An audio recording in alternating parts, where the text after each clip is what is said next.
Wendy, man.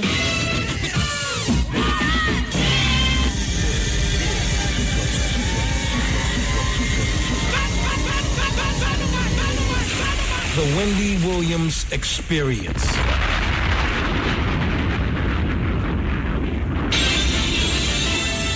And now we're pleased to bring you our feature presentation.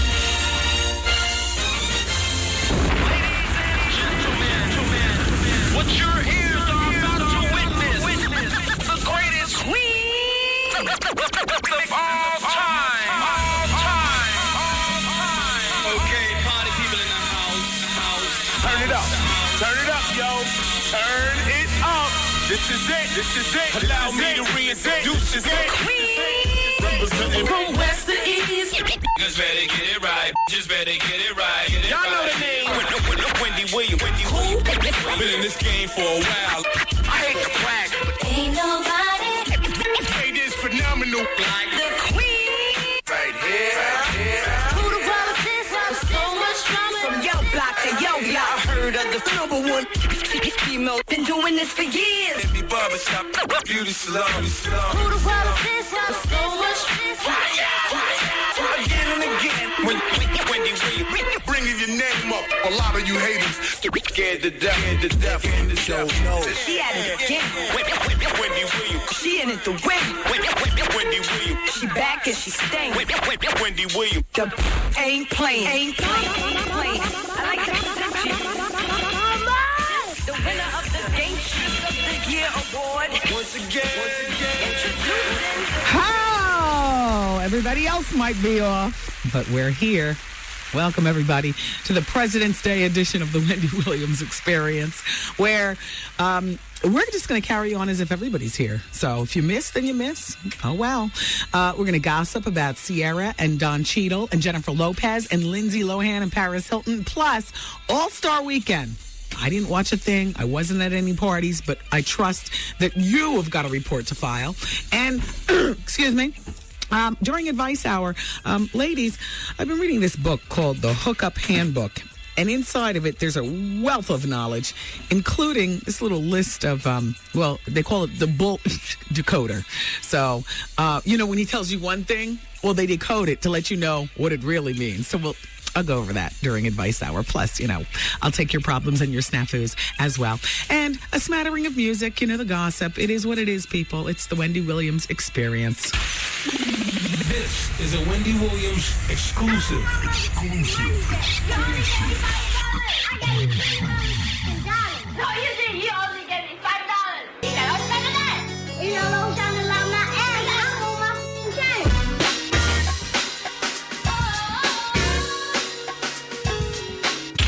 Yo, did you catch this flashback? Somebody make a copy of the memo that we've all received concerning Cisco and send it to Samantha Mumbo.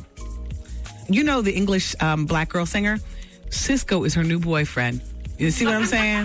Now, fire off a memo to this girl. No, just make a copy of the one that we've already received. We all have the memo.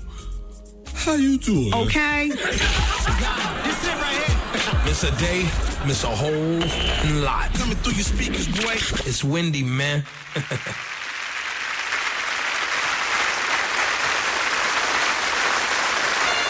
Ladies and gentlemen, it is with great honor and distinction that I introduce to you the queen of all media, Wendy Williams.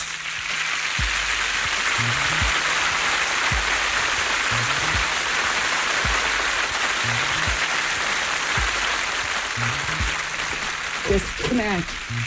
Hey, everybody. Welcome to the show. I was damning all of you this morning when I woke up, and damning me the most for wanting to work. I mean, you know what I'm saying?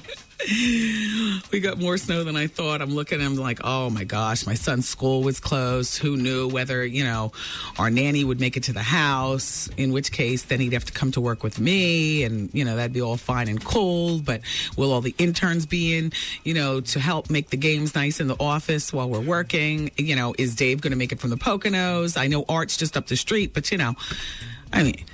then I was just like, damn, if I had just taken off from work today, I wouldn't be thinking about any of this. And my sister and my niece left this morning, and so They had to get their rent-a-car back to the airport. That doesn't have four-wheel drive. I don't have time to be swinging past an airport and then returning a car later. Just disaster. I feel like I worked a full day and I'm just getting here. But I'm not complaining. I'm sure you all have a lot going on in your lives, too. Alas, we're all here together.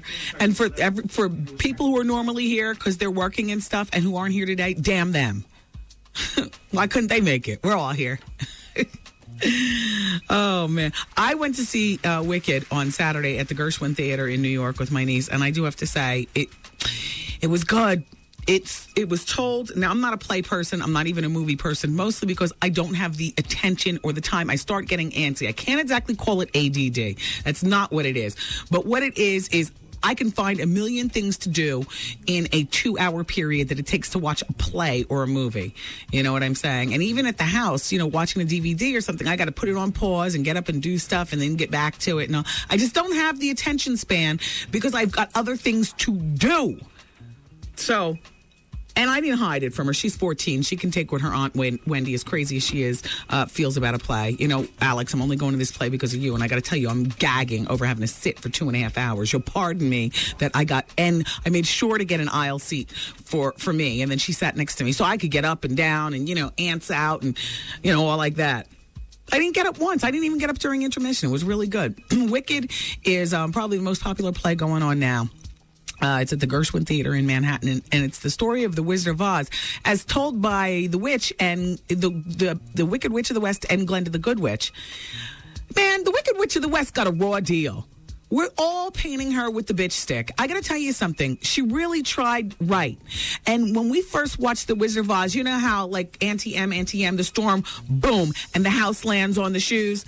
That's the Wicked Witch's sister. And all she wants to do is get the slippers back. Just life's circumstances turned her into the bitch that we all see on The Wizard of Oz. She really isn't like that. And her and Glenda, they really made a go at a real friendship. And I know where the scarecrow came from and the concept of the Tin Man and the Cowardly Lion and all that stuff. I know, because I saw Wicked on Broadway at the Gershwin Theater. And I want to shout out to Kurt, the usher, who immediately recognized the experience as it walked through the door. You made me feel like a real big auntie to my niece. He ushered us over to the VIP area, and we went up the VIP, elevator in the back and stuff. Bruce Willis and Tom Cruise were there. Yeah. Tom stood up in the middle, and then, he got, hawked upon, by the gawkers and stuff. And then after the play, we were just leaving like regular people, and then here comes Kurt again. He says, do you and your niece want to go in the back and, meet the actors and see what all's going on back there? Now, me, I'm like, hell no. You know what I mean? I don't need to know what's behind the smoke and mirrors and stuff. I'm so out of here. I appreciate a good performance, but my behind is hurt. 2 hours and 45 minutes. You know what I'm saying? So you can imagine. I'm, great play. And by the way, I laughed and cried and fell asleep. Yeah, I was nodding. But I also laughed and I cried. Anyway, so we went backstage and we saw all 90 of the wigs used for the performance and all the dresses, and we met some of the actors. And this is big for my niece because she goes to the New World School of the Performing Arts in Miami, which is like the Fame High School. She wants to do Broadway. She wants to go to the Yale School of Drama in the footsteps of Angela Bassett and like that. So this is big for her. And she's 14 and her Aunt Wendy's here. And, Kurt is treating me like, Diana Ross. Thank you, Kurt. That was real impressive to my niece. I really appreciate that. And she got this poster signed by all the actors. And, she coveted it afterwards. We had hot chocolate at the place next door. And, it was just I looked like the real big auntie. Took her to H&M and, all like that. Took her to all the places where you could get the look for less, H&M, Forever 21, she fell in love. I took her over to Marmee Shoes. She loved it. Shout out to June over at Jane, excuse me. I say June. Jane over at Marmee Shoes. Jane, thanks for, helping me play host. I look like the real big auntie this weekend. Anyway, so that's that. I don't need to go to any more damn plays, though, for at least 5 years. Forget it. And Sierra's not a man. Thank goodness she's actually addressing this head on. I hate that, she's a friend to the show and everything. She says, that's funny. The rumor that I used to be a man, she was talking. She said, they said Oprah said that on her show. I have never been on Oprah in my life. We all know that I have years before I go on Oprah. So come on. Yeah, Oprah didn't say that, Sierra. Oprah doesn't even know who you are. And that's not a bad thing. It's just, stating what is what is. Nobody, that's being perpetuated by, I don't know, Sierra, but anytime it comes across my desk, I always shut it down quickly. And just assume that. Did anybody see the All-Star game this weekend? I totally forgot it was All-Star weekend. Jamie, did anything good happen? I heard that Jay-Z and Beyonce look fabulous. Yeah. I heard that Kelly looks like she's getting paid and she looked fabulous. Yeah. And I heard Michelle, who cares? Exactly. She looks like, except that Kelly and her, I guess, ex-fiance sat like 7 seats away from each other. Well, who was sitting in between? Well, it was Kelly, Michelle, Jay-Z, Beyonce, Solange, I don't know, one of the family members, and then a guy, and then him. See, I don't know what Roy Williams looks like on site, so it would have done me no good to watch. But let me just correct this, because, the word is that their engagement and their marriage is postponed, or their marriage is postponed because of conflicting schedules. But we all know that conflicting schedules a lot of times means we're broken up, but we just don't feel like going through the drama of saying it. Now, riddle me this. Who was the person that he was sitting next to? Because, for instance, if me and you, Jamie, are at something and we're not sitting next to each other, you're like 4 seats down, you could be down there because you're talking to Chris Rock about coming on the show, and I don't want to give him a direct hit by talking to me. So I might say, look, Jamie, switch seats with that person. Go over there and schmooze Chris Rock. Then here, take a little budget money, buy him champagne, really, juice him up during the game, and then come back and report at the end. Or Jamie, go sit next to Tyra Banks for me, and let's try to get her on the show. Nah, it wasn't like that. He was sitting there. It seems like he must have had tickets next to her prior to the case closed. Exactly. All right, so they're broken up. Yeah. But I heard she looks good to be back out on the stroll. Definitely. Okay. Michelle's dating the white man now, the journalist from London. I think I told you guys that before. She's not with her fiance anymore. I want to cater to you. I hate her verse in that song. Oh, she's so skinny. Can't you hear her legs clicking together even through the TV when they do video? And I know you all, hit me with the man stick, so that's why I don't feel bad hitting anybody else with it. She does look like a man. Just skinny, just a mess. Well, I got some more diva pictures from the Pepsi commercial that Beyonce and my girl J-Lo did together. And I got to say, in every frame, Beyonce wins. In every frame. Jen, I got to say, you want to know what? This is a perfect example of why it's good to be thicker and a bit longer in the legs and a bit taller and just a bit everything. Beyonce's presence is... I don't even look at my girl Jennifer, and I love you, Jen. I love you. Beyonce wins. Smooth contest. Remember the Cosbys, the Huxtables used to play that smooth contest, and the kids would be the judge when the parents would come downstairs before. Well, Beyonce wins the smooth contest. It's close, but really, no cigar. Yeah. Did you guys have a nice weekend? I guess a lot of you all are still enjoying it. Did you eat good food? Did you cook at your house? Did you have any hawk? This is a perfect day for hawk. Calling up the Chinese food place. Because it's snowy here in the Northeast. I don't know how it is where everybody else is and stuff. But it's snowy and it's disgusting. And it's a perfect day to call up for some General Chow hawk. and some hawk broccoli. Hawk and broccoli. Not beef and broccoli. Hawk and broccoli. Oh, boy.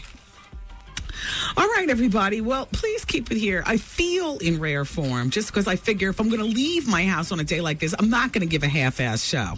So keep it here. Thanks. It's Wendy, man. Hey, Wendy. Hi. My boyfriend gave himself a wet Susie or whatever, and he said he almost burnt his off.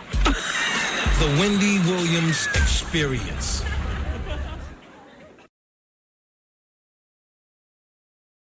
What's going on? America, there is a need for alarm. The Wendy Williams Experience. This is a Wendy Williams exclusive. If you got it, you're in it.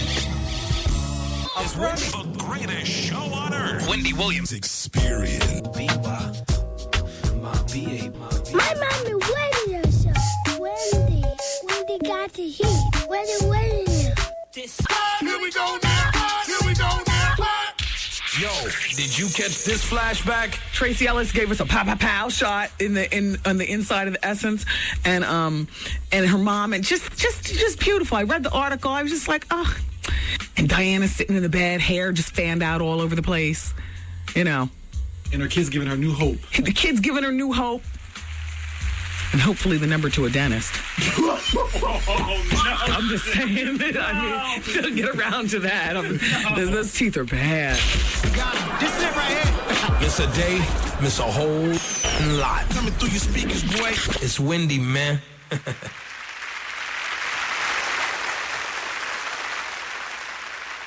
Hey, guys.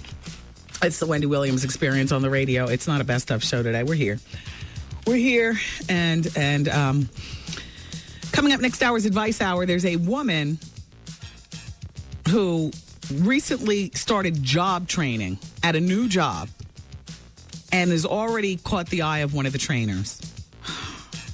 People are so hot in the pants. I swear some of you all let your libidos get in the way of damn near everything you all do in life. You're guided, men and women. Ladies, we're quick to say men are guided by the little head, but some of you all, you're no better. Anyway, I'll address that during Advice Hour. Now, shout out to Shayna who's listening, who says, Wendy, first of all, how you doing? I heard you talking about the pictures of the Pepsi commercial with Beyonce and J-Lo. Well, did you see the pictures of Beyonce at the Grammys with Jay-Z, Usher, and his date? Beyonce does not hold a candle to Usher's date. Beyonce's facial expressions are like, excuse me, I'm the only one who's supposed to look good around here. Usher's date is doing the damn thing in the pictures. Beyonce looks like she's 17. Correct me if I'm wrong. Why does Beyonce always look like a subdued old lady at award shows and a sex kitten elsewhere? She does. The only place I've seen Beyonce look like a subdued old lady is in the Cater to You video. And I haven't seen the video because I don't think it's ready. But they keep showing the same outfit she's wearing, like way too much skirt at the bottom. Have you seen it? And that big green stupid taffeta thing belted at the waist. I said wait, I guess, Freudian slip, because, you know, how much weight does she look like she has on? Like, why that outfit? Tina Knowles, what are you covering? We like to see our Beyonce near naked. No, I've never noticed that. Let's go to gettyimage.com when we get a chance. We can go together, class. At first, when to get there, can you please send me the Beyonce pictures from the Grammys? I didn't see them. And also, I need to see Usher's date. Everybody says that Usher's date looked really good. And as well, oh, you know what? I did see Usher's date. I saw a red carpet special yesterday, a repeat. And Usher's date was really pretty. Shout out to Amina.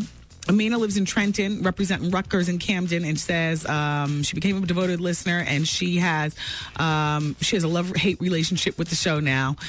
But she is addicted, and she has a question. Is it true that Lauryn Hill is back in the studio with Kanye West, and can we expect an album from her either during the summer or early next year? She's desperate for some new Lauryn Hill. She wants Lauryn to come strong. Yeah, from what I understand, she is doing a track or maybe several with Kanye West, and she's back in the studio. And, yeah, I mean, and I don't know when it'll be out. You know, it's all according to, I guess, if she keeps up with her meds and it's a good day and whatnot, then, you know, she'll get out of bed and go in the studio to bless you all with something good. Ian's listening and says that he hates the term ADD. His wife, Shannon, uses it. Says that he has no focus on, he can't focus on one thing at a time. And Ian says, hello, if I don't do that, it's not going to get done. I clean the fish tank, cook, breakfast, lunch, and clean the bathrooms, the kitchen, and the laundry, all in the course of 6 or 7 hours. Then I go back to work in the evenings on an average Sunday. FADD. It's called multitasking, mama. Yeah, Ian, I hear what you're saying. Exactly. See, I don't think it's ADD at all. I just can't sit. I've got to multitask. I've got to do a lot of things at one time. Otherwise, it doesn't feel normal. And how is crap going to get done? I'm not staying up until midnight, you know. Like, I will not do that. I fell asleep right in the middle of, my car was double parked in the middle of Wisteria Lane last night. I was asleep like a half hour onto the drive. Then I woke up. Oh, gosh, I hate the new lawn boy. I hate him. He's not even good looking. Ugh, that old lawn boy is just to die. Ugh. What else did I see on Wisteria Lane last night? Oh, that was a pretty good episode, though. When I say I fell asleep, I don't mean full-blown drool. I just mean, asleep, and then I'd wake up, Shout out to Chocolate in Irvington. Chocolate says, Wendy, my best friend in the whole world just got engaged. Can you please congratulate them? Her name is Wanda Anderson, and his name is Sean McGee. I'm so proud of them. 14 years and 7 kids later. Well, damn, do you say congratulations on that, or it's about damn time? Congratulations, you all. Better now than never. Wow. Chocolate, are they having a big wedding? I mean, engaged. Are they having a big wedding? 7 kids and 14 years later? Or are they saving their money to, buy a house or whatever? Just asking. What is it, Monday night? Okay, so Half and Half is coming on. Jimmy Jam and Terry Lewis are on the show. And Dee Dee's going to lose her position at the law firm. She tries to find a solution without enlisting the help of her father. And then the one-on-one show with Flex Alexander. David Faustino is going to be guesting on there as a high-powered agent. You remember him, Bud Bundy, from the Bud Bundy Married with Children show? Back in the day, I thought he was such a wig. Do you know what I mean?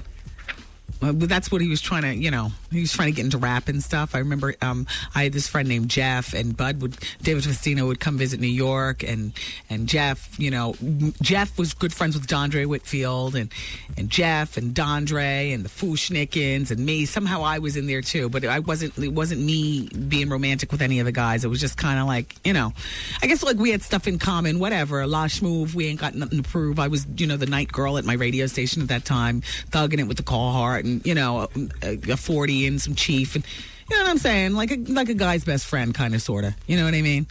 Dondre was on All My Children. Jeff was his good friend. Bud was still with Married with Children. I was still, I guess, starstruck by it all. So, even though I was holding it down here, on the radio and everything, it was still great to be able to roll in a party with Bud Bundy and Dondre Whitfield, and we'd have a good time. And so, but back then, we'd be in the car, and David Faustino was always freestyling. Always the freestyler. You know who he reminded me of? He was like Brian Austin Green, who also always wanted to, have a black aura about him, rap. Remember from 90210? Black so much so that when he and his girlfriend, I forgot her name, the actress, had their baby, they named him Cassius. Brian Austin Green's son's named Cassius. Y'all. Oh, boy. Oh, my gosh. Jennifer Lopez, why do they keep going on with these pregnancy rumors regarding Jennifer Lopez? She doesn't have a bun in the oven. I mean, we've been talking about it for like 3 months now. You figure in 3 months she'd be showing. Did you see at least the pictures, the images from the web at her fashion show? Since I didn't go because we were away on vacation. But I saw the pictures. Her stomach was flat. She was wearing a little tiny, white bra-esque top thing, and the pants. I'm going up to her... I'm going to the warehouse, the Sweet Face Warehouse, this week to look at the clothes and stuff to see, what I can pinch and get at. Hey, Andy Hilfiger, I can't wait to look at the clothes close up because I've gotten mixed reviews on the clothes. I got to be honest with you. You know what I'm saying? Some people are like, ugh. Other people are like, oh, I was really impressed. So, anyway, more about Jennifer and Advice Hour, by the way. Advice Hour is coming up, and I'm going to the fax machine next. Keep it here. Wendy, man. I wrote yesterday to get your book. That book is fire! Yes, honey, you did it again, honey. You did it again. The Wendy Williams Experience. Everybody needs some. Should I leave? Like, is that selfish to my son? Come get some. Let me tell you, Wendy, it's really a trouble with a dude. Advice out. I'm having a problem with my fiance and his family. I was in a relationship with this girl for like 18 months. She told me the relationship meant nothing. Always drama. Call Wendy right now. 1-866-GET-WENDY. Fax Wendy at 866-WENDY-FAX. Wendy, can you give me advice on plastic surgery? Mm-hmm.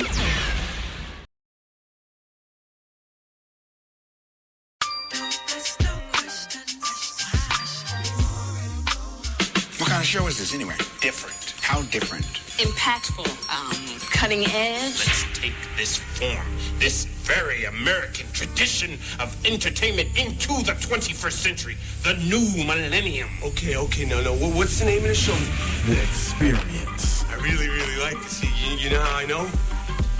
I'm getting a boner. Have you lost your mind? Do you know how much mail we will get? There's no such thing as bad publicity. The content of the show is just politically incorrect. Exactly. Who are the characters? You got characters involved? We have three-dimensional characters. What do you got? How about Pocono Dave? Oh, here we go, dealing with these Negroes again. Artie, life of the party. Your eyes are closed, a mouth is a mouth, a toe is a toe, and a booty is a booty. This is gonna be crazy. We're gonna hit him with the bomb diggity on this one. No, we're gonna get to star in the show because we need a star to carry the show. The queen of all media, Wendy Williams, baby. Folks will be outraged. The Wendy Williams Experience. Bring them out, bring them out, is a bring Wendy them out, Williams bring them out. exclusive. It's hard to yell when the barrel's in your mouth. Come on. Oh, baby, good love and protection.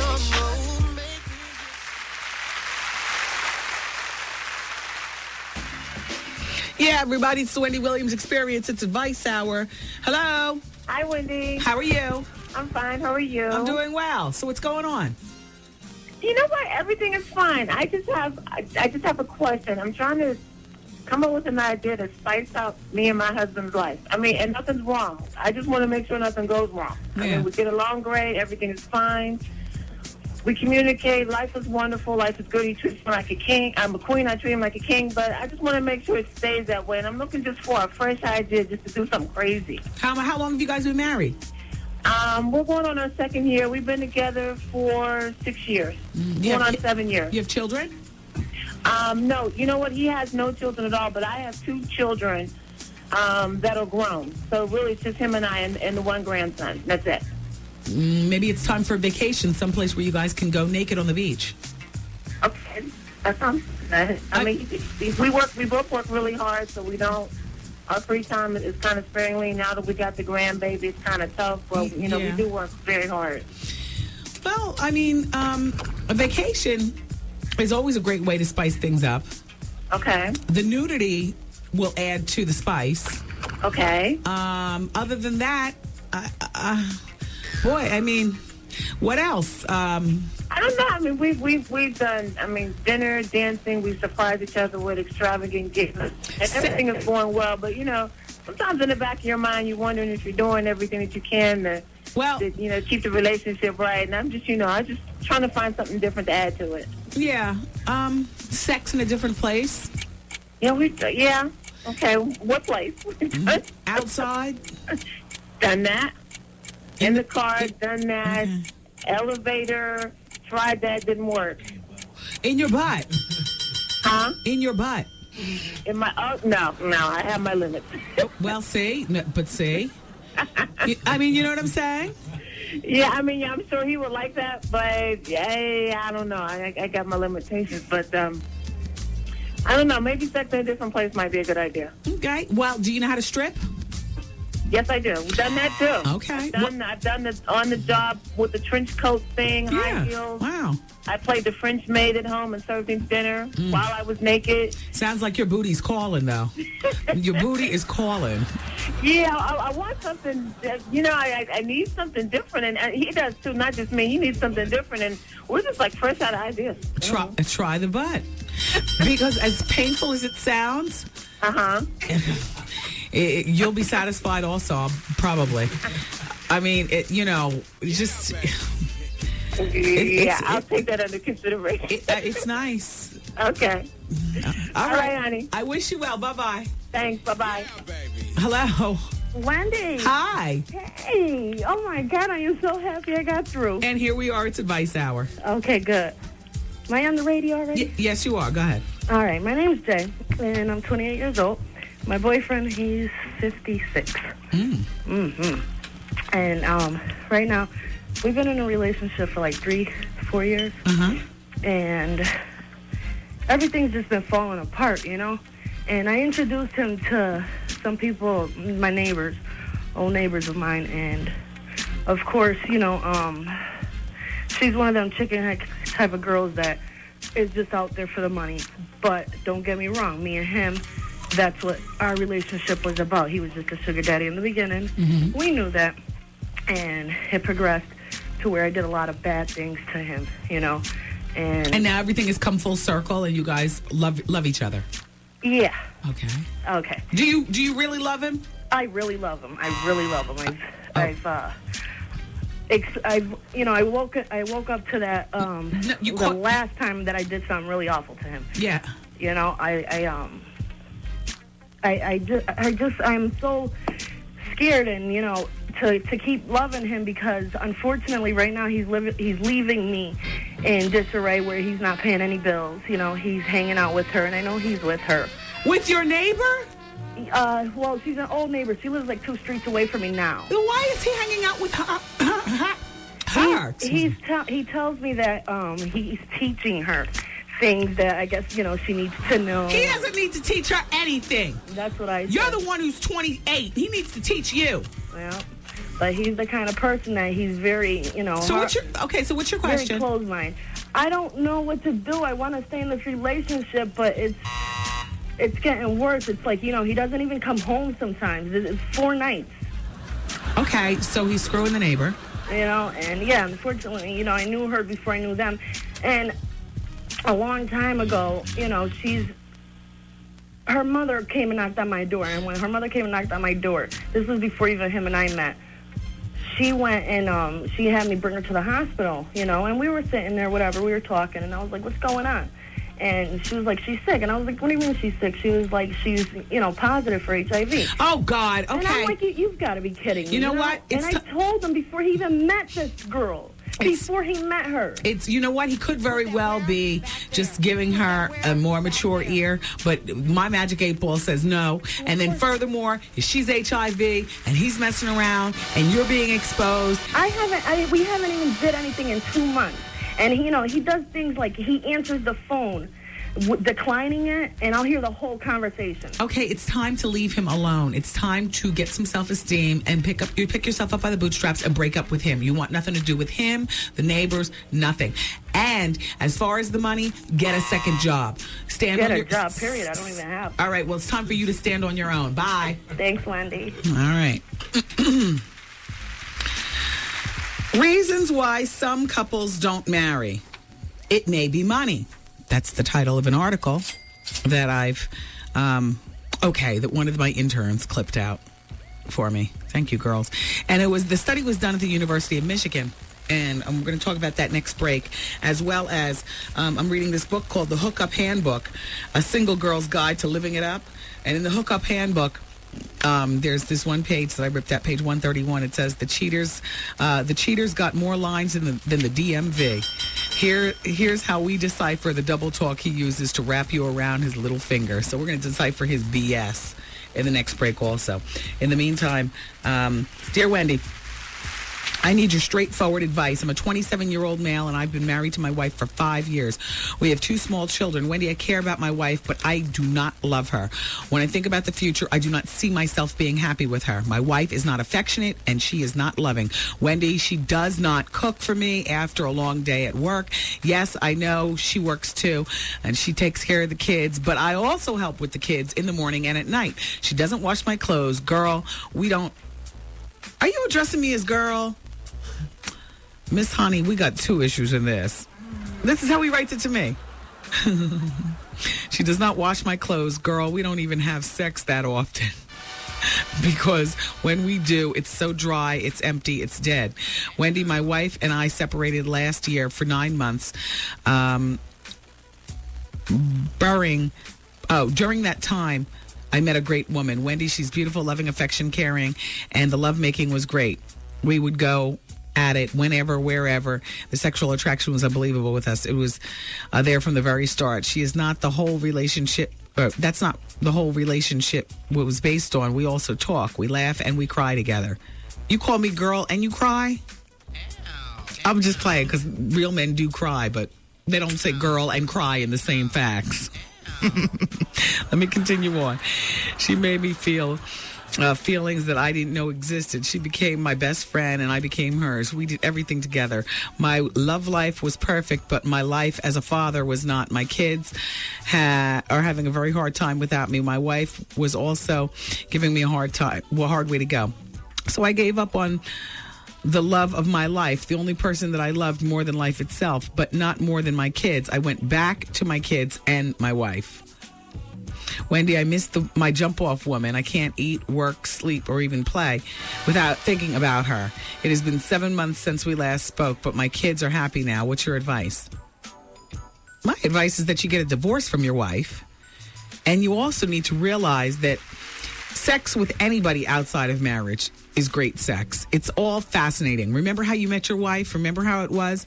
You know, you're still in, I mean, come on now. Your jump off and your feelings for her are not real, lasting feelings. They are the beginning euphoria that we all feel when we meet somebody new. It is what we do after that euphoria that makes a relationship a real relationship. You know what I mean? And so I'm ignoring your feelings for the jump off because they don't count. You know what I'm saying? I'm focusing now on your 27-year-old manhood and your wife of 5 years. You got married too young. You got 2 small kids. You had kids too early in your marriage. Even if you're going to get married that young, it's like kids and the whole bit. Look, why would you stay with a woman that you don't love? It's time for a divorce. Your kids will get over it. There's millions of kids out here that do, and plenty of them that turn into prosperous adults. What your kids need to see from their biological parents is they need to see 2 sane individuals. I don't care if you're living across the country from each other. You and your soon-to-be ex-wife. And you might need a little bit of counseling, just to have somebody to speak with like that. I don't suggest couples counseling because it sounds to me like even with a couples counselor, you and your wife have just like had it with each other. And the fact that she doesn't wash her clothes and all like that, I'm ignoring you with the washing and the cooking. As a hardworking woman, I'm ignoring those comments. But what I'm focusing on is that you said that she's not affectionate and loving, which have to do with other things than just the in and out. You know what I'm saying? The affection and the loving have to do with something else other than, you actually having sex with her. You know, the fact that you don't love her has to do with something other than sex. You can't force the love. There's no counseling for the love. Divorce. That's what it was invented for. And I say that as a married woman. You know, I'm all for giving up, fighting the fight, but not at the risk of 2 bitter parents living under the house, under the roof, just to appease the kids. Because then what the kids see are 2 bitter parents, but they're happy playing with their toys. But you all are in the other room fighting, and the walls are paper thin, and they can hear all that. That is going to wear on your kids. It is time for a divorce, sir. And please don't think that by seeking solace in your jump off, it's all going to be good. Because your jump off is going to become the same old hag that your wife is. That is the way that relationships go. And you're going to be the same old meat to her. So it's not going to always be all exciting and stuff. You have to dig down and find more. It's time for a divorce for you and your wife. You're 27 with 2 small kids. Too young for all this supposed to be going down anyway. In a perfect world, in my mind, a 27-year-old man or a woman would have no kids and no marriage. But maybe dating somebody, with the thought of it. But you know what I'm saying? But they'd have a great career. They're working towards that. Because marriage is hard and kids are hard. And divorce is not easy, but it was built for a reason. Sounds to me like you need to exercise your right to walk. Bail. Shout out to the 47-year-old woman who's been married for 4 years in Connecticut. We're going to address your facts next. I also did want to read this article to you all about relationships and why couples don't get married. This is from one of those black newspapers. Jamie, what newspaper did you get this from? Taryn got it? Negro News. Yeah. Negro. No, I'm sorry. It does look like a Negro newspaper. Oh, it is Negro. Yeah. I don't mean to be stereotyping font, but the font looks very Negroidian. Oh, boy. I just learned what that word meant myself. I always feel important when I use it. The font is the way in which it's written. Wendy, how do you want the font on your book? I said, what? Who are you calling the F word? No, font, Wendy, font. Which font do you like the best? We'll give you 5 examples. Oh, I like that font.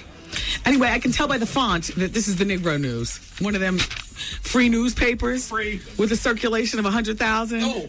All right, well, everybody's got to work, and I'm going to acknowledge the Negro newspaper and the study done by the University of Michigan regarding why some couples don't get married, and they're pointing to the money. Keep it here. Advice Hour rolls on next. Man. Michelle? Yeah.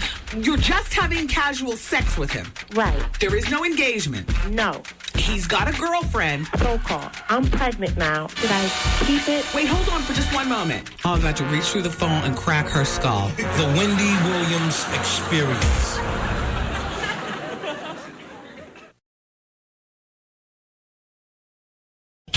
Yo, did you catch this flashback? Hi, Wendy. This is Single in Long Island. I need advice on how to ask if the moo sound effect can be erased from memory. There are a lot of big women that listen to the show and enjoy every moment. And when it comes to the sound, that sound, I think it is greatly unappreciated. Grow a thicker skin. The moo stays. I don't want to hear it either. Play it. Oh. There you go. This it right here. Miss a day, miss a whole lot. Coming through your speakers, boy. It's Wendy, man. This is a Wendy Williams exclusive. I'm on that 5-9 South Lee, baby, holla at me.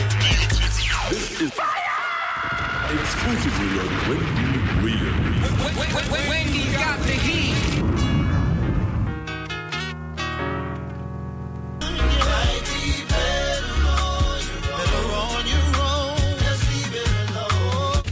You never met me. You don't know me. You ain't been in my house. You don't live with me. You don't sleep with me. You don't do shit with me but talk about me. Watch what you say. That's all, baby girl. That's all I'm asking you is watch what the you say. The Wendy Williams Experience. Yeah. I need you. Yo, spin your rules and then fuck this music shit. If you walk away.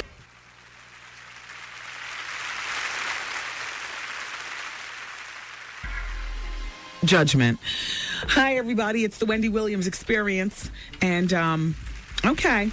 Dear Wendy, because we're still in advice hour. Dear Wendy, I've been married to this guy for 4 years. I'm 47 years old, and I've been told that I look good for my age. This will be our 5th anniversary, but before we got married, he would slay me several times a day or night. He seems to enjoy me as much as I enjoyed him. I'm not sure what has happened during the time.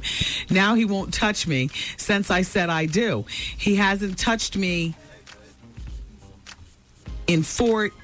All right, this part got blurred out by the fax machine. I'm just going to say in years. I love him, but I'm really frustrated. He won't go to a something. But he told me that he would be attending a 3-day sex therapy workshop in New York in March. Wendy, I'm not invited. What shall I do? Signed, No Nookie in Connecticut. I've been with this guy for 4 years. I'm 47. I've been told that I look good for my age. All right, their 5th anniversary is coming up. In other words, they've been together for 5, but married for 4. I mean, not enough information, you know? I mean, as you know, because a woman of your age, you have enough experience to know love changes in time. At first it becomes, well, you know what? Laugh if you want, but that could be, you know, at 47, hey, which way are you really looking? Spreads out. She says she looks good for her age. Who's telling you that? Women at church? Your mother? Who's really telling you that? I mean, he doesn't touch you like he used to. Well, you know, things happen in relationships. If you were used to getting slayed several times a day or night, maybe he's paying more attention to his work and the money that he needs to bring in to keep you comfortable. Okay. Sorry, I was just trying to throw that out there. Maybe... Well, clearly your love has changed. You know, when we get together with our people, we're all getting slayed 5 times a day, you know, in the beginning. That's when it's that crazy love, like Beyonce sings about in the song. Then it becomes something a little bit different. Okay, I smell a rat. Because he's going to a 3-day sex therapy workshop in New York without you in March. Mm-hmm. What you need to do is be at that seminar and see what's really good. Okay. Or ask him.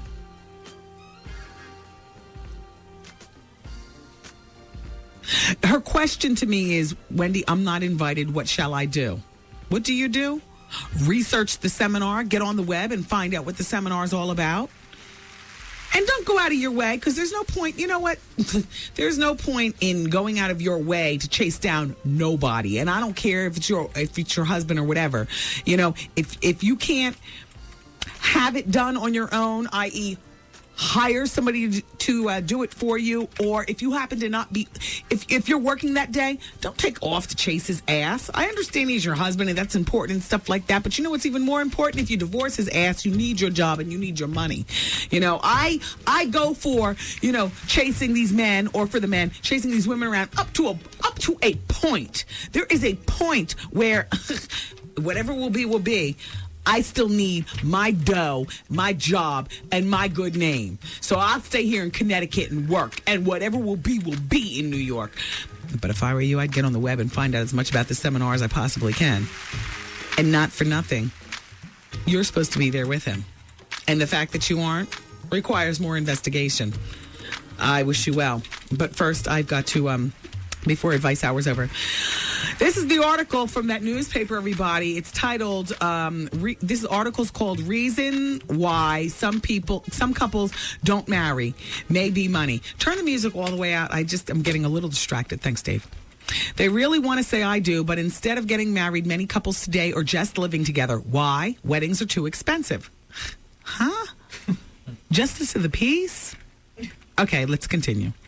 That's the word from the University of Michigan researchers, who say that with the average cost of a traditional wedding approaching $20,000, depending on where you live, a lack of money rather than love or commitment may be the reason many couples are living together instead of getting married. You've got to be crazy.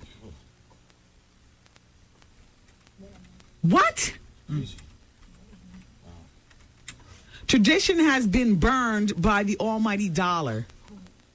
Financial barriers to marriage are significant issues for many young, working, and middle-class couples, as well as poor and near-poor people, says Pamela Smock, a sociologist at the University of Michigan. Despite the retreat from marriage, it remains a highly valued status. It's just not easily attainable. Why? I mean, if you met the partner and you don't have the $20,000, go to the J of the P.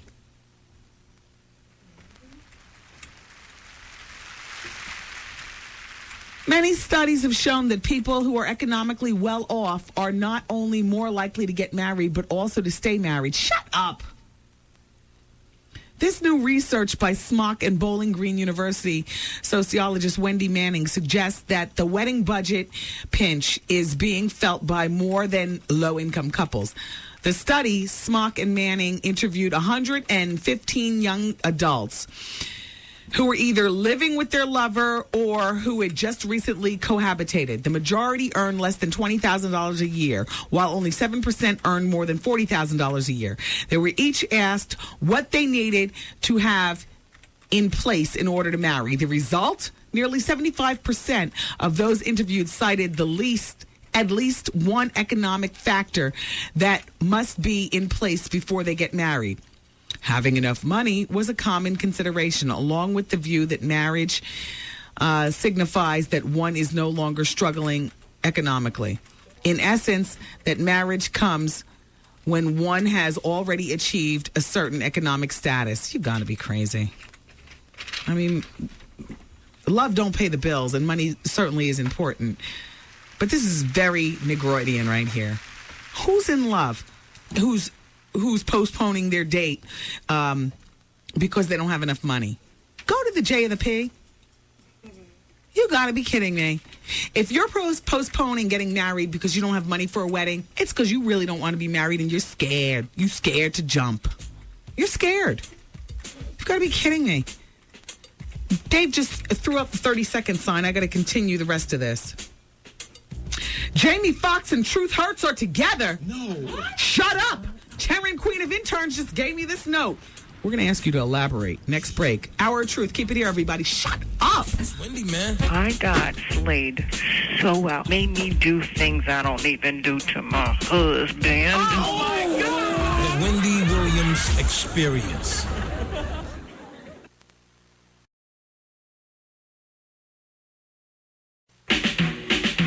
I want to know what's up with Little Kim. Please, more gossip, more gossip. You need to pick it up. Wendy girl, who's the gay rapper? Matter of fact, it stays the same. Rather controversial. Controversy in the rap world. This is what I know how to do, so I'm not playing. I hear you. Go hard or go home. All right. The ain't playing.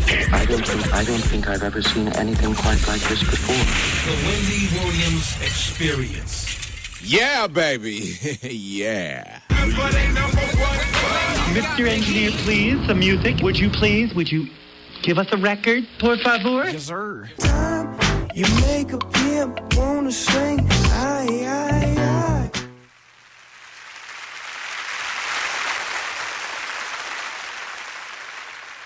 Hello. All angry like, hello. What you want? I mean, hi, everybody. It's the Wendy Williams Experience, and yeah, it is the hour of truth. And special shout out to everybody who listens to us on Hot 103.9 in Columbia, South Carolina. Please don't forget and do remember that on March 4th, I'm going to be in Columbia hosting First Fridays, thanks to the good people at T-Rock and Ricky Belgrave Entertainment. First Fridays is going to be at the South Trust Building at the corner of Jervey and Assembly in Columbia, South Carolina. 21 and older, please. Doors open up at 9 p.m. It is for the grown and sexy. Please remember that when you're dressing. And I'll see you, Columbia, South Carolina, once again on Friday, March 4th. And, of course, that is the kickoff date for the Power 99 ski trip in Philadelphia. I'll be there on Saturday the 5th in Maryland.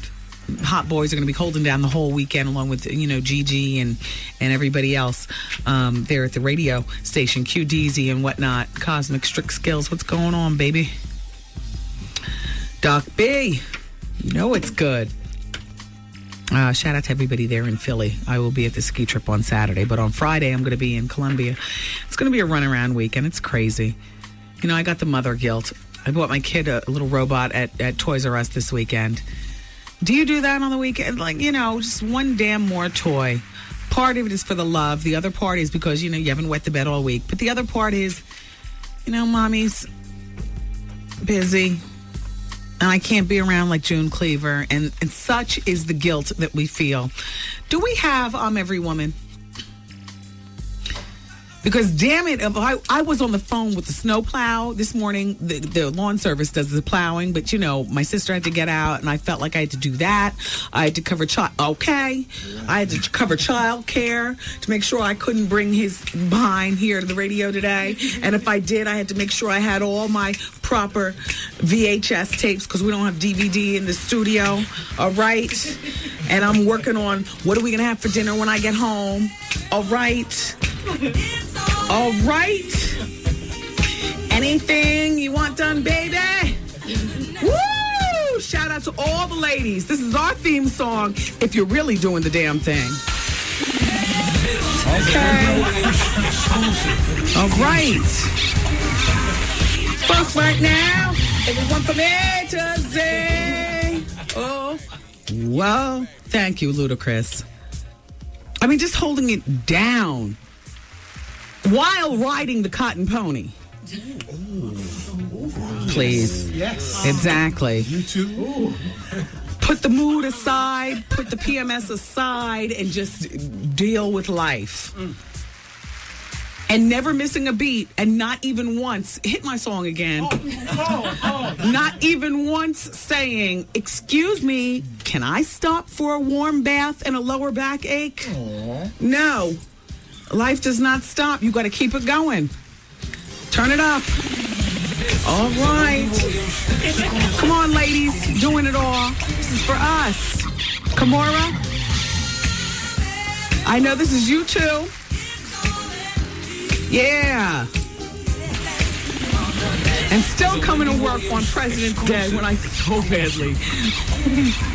I wish that I had taken off today. I thought I was going to get a call from you this morning saying that. No, I dug myself out of my driveway. Same here. Okay, well, I didn't do that, but I certainly was on the phone with the plow, and he was like, I'm over in West Orange. I was like, well, you need to bring your behind right over here to our house and plow me out. A secret you can't tell. Ooh, how you doing? Come on, Art, get up on it.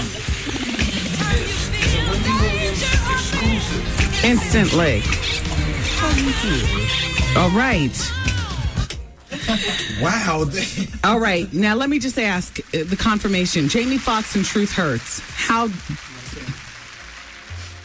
I don't want to say how disgusting is that because they're age appropriate and Truth Hurts is a very pretty woman. But he's not with Layla Arcieri anymore? Taryn from the Intern Corner? Apparently, she was just like a date. They weren't really together. They weren't really together. Taryn, Queen of Interns, says that they were... Did you cut your bangs over the weekend? I never noticed a side swoop. That looks nice. Yeah.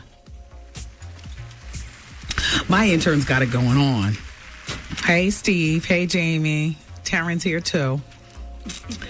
Anyway, shout out to Angeline Hallman Guilty.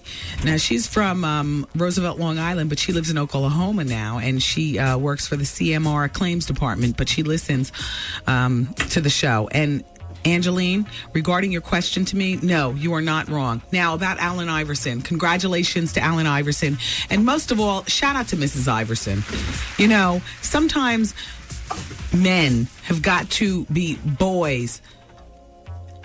And if they are lucky enough, a real woman sticks around. A real woman also bounces, though. You know, not for nothing, Mrs. I thought that would be you several times. But you stuck in there. And he got on TV, and he got his MVP for the All-Star Weekend, and he thanked you. Now, while I still hear a smattering of illicit activity dealing with Allen, it's not like it used to be. The Allen Iverson of today is not the Allen Iverson that I knew of when I was actually based in Philly and working based out of Power 99. The Allen Iverson today seems to have gotten the memo, straighten up and fly right, and you know, be happy that you survived everything. Plus, he'll be 30 in June, so that has something to do with a boy becoming a man.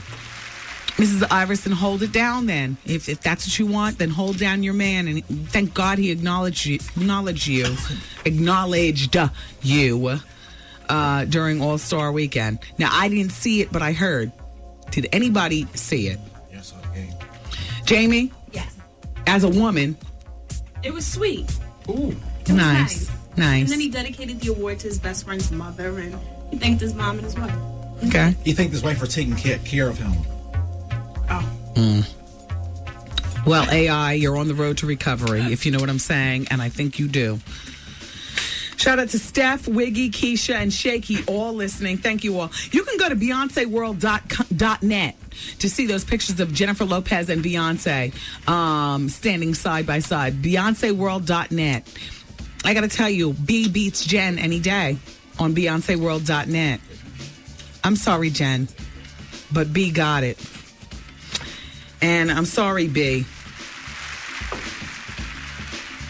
But it's a tie for who's the most beautiful, with you and Jay-Z standing with Usher and his nondescript date. But B, this is what you have to remember. I don't know who this woman is with her breast implants, who's with Usher on the red carpet of the Grammys. But I do have to say this, Beyonce. You have to remember that while this woman is getting her comeuppance by walking a red carpet with Usher, you earned yours by winning our hearts as your public. You are a singer. You are an actress. You are a self-made woman with the help, of course, of, your father and your mother. But the thing is, Beyonce, is that you are more than this woman could ever be. And this woman is clearly just Usher's temporary jump off. And while it is a tie on who looks better, it's a tie. Both you and she look better. No need for the smirk, Beyonce. You know why? That's right. All right. Because you are holding down your position as the leader of Destiny's Child. This woman is holding down how you doing?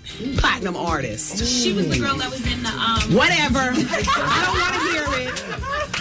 Whatever. We don't know her. We know Beyonce. Beyonce, never let an unknown broad see you sweat. I don't like the smirk that you're giving in this picture right here. You are smirking like, I still got it. No, what you should be doing, because by you smirking like, I still got it, is you acknowledging her presence in the picture. She do look good, though. Beyonce, Usher's girl? Yes, she does. Who gives a damn? This is a good-looking girl based on she has no job. All she has to do is stand around and figure out how her breast implants should be Where does she work, Jamie? She was the girl that played J-Lo in the I Need a Girl video. Whatever, okay, a video hoe, okay. She's a video hoe, and you're the hoe making the videos, Beyonce. There's a big difference, I think. All right. Turn it up. I do it naturally. Hey now. I was frying chicken 7 o'clock this morning. Very Jamaican. Very Rastafarian. I know, because that is normally a Caribbean thing, getting dinner ready that early. Early in the morning. Look what I'm doing through dinner time. I'm busy. You know what I'm saying? Must have smelled good in your house. Yeah, it did. It smelled good. Between the chicken and the chief. I mean... Jokes. All right. You know what I forgot to mention during Advice Hour? First, I'm going to continue with this article, but I forgot to mention the BS Decoder, ladies, from my new book, The Hookup Handbook, by Adrienne Leventhal and Jessica Rosler. Let me finish this article. Oh, gosh, I need to hear this full song. Yeah, right here. It's President's Day here. Okay, the results, nearly 75% of those interviewed cited at least one economic factor that must be in place before they marry. Having enough money was a common consideration, along with the view that marriage signifies that one is no longer struggling economically. In essence, that marriage comes when one has already achieved a certain economic status. Most commonly, this status includes home ownership, getting out of debt, financial stability, and essentially not living paycheck to paycheck. In addition, the team found that having enough money to afford what the couple called a real wedding was a great concern for many. Getting married in front of the Justice of the Peace in a local courthouse didn't qualify as a real wedding. It might not be a real wedding, but it's the real marriage that comes after it that makes it real. Couples said they were willing to delay marriage until they could afford a traditional wedding with a church and a reception. Many noted that their parents were unable to help with wedding expenses, so the financial burden would fall on the couple. One interesting finding: the researchers also found that nearly 25% of men and women believe that the decision to marry would be postponed until the man earned enough to support the couple as the primary breadwinner. Oh, please. Despite the prevailing view that cohabitors are less invested in tradition than those who do not cohabit, many make a direct and conscious connection between willingness to marry and the male partner's ability to provide. In other words, what they're saying is because couples live together, that means that the man is lacking in his financial. I don't go for any of this. Put that where? Back there. High expectations for marriage are causing a retreat from marriage. We expect so much from marriage that we avoid it until it is clear that our expectations will be met. I'm putting my money on marriage, whether cohabitation becomes more like marriage or not. Some things, like marriage, are here to stay. I'm all for the marriage, just not the wedding ceremony and stuff. I think too many people waste too much time on that big, stupid white wedding dress and all those phony people, that group of phony bitches standing up next to you in the church, acting like they're happy for you and whatnot. I've been married for 6 years and, basically a newbie in the whole thing, I guess. But we'll be back. I'm 46 years old. I haven't had any in 3 years. My wife cut me off 3 years ago because of her serious mental deficiencies, and I've still been a faithful husband. The Wendy Williams Experience.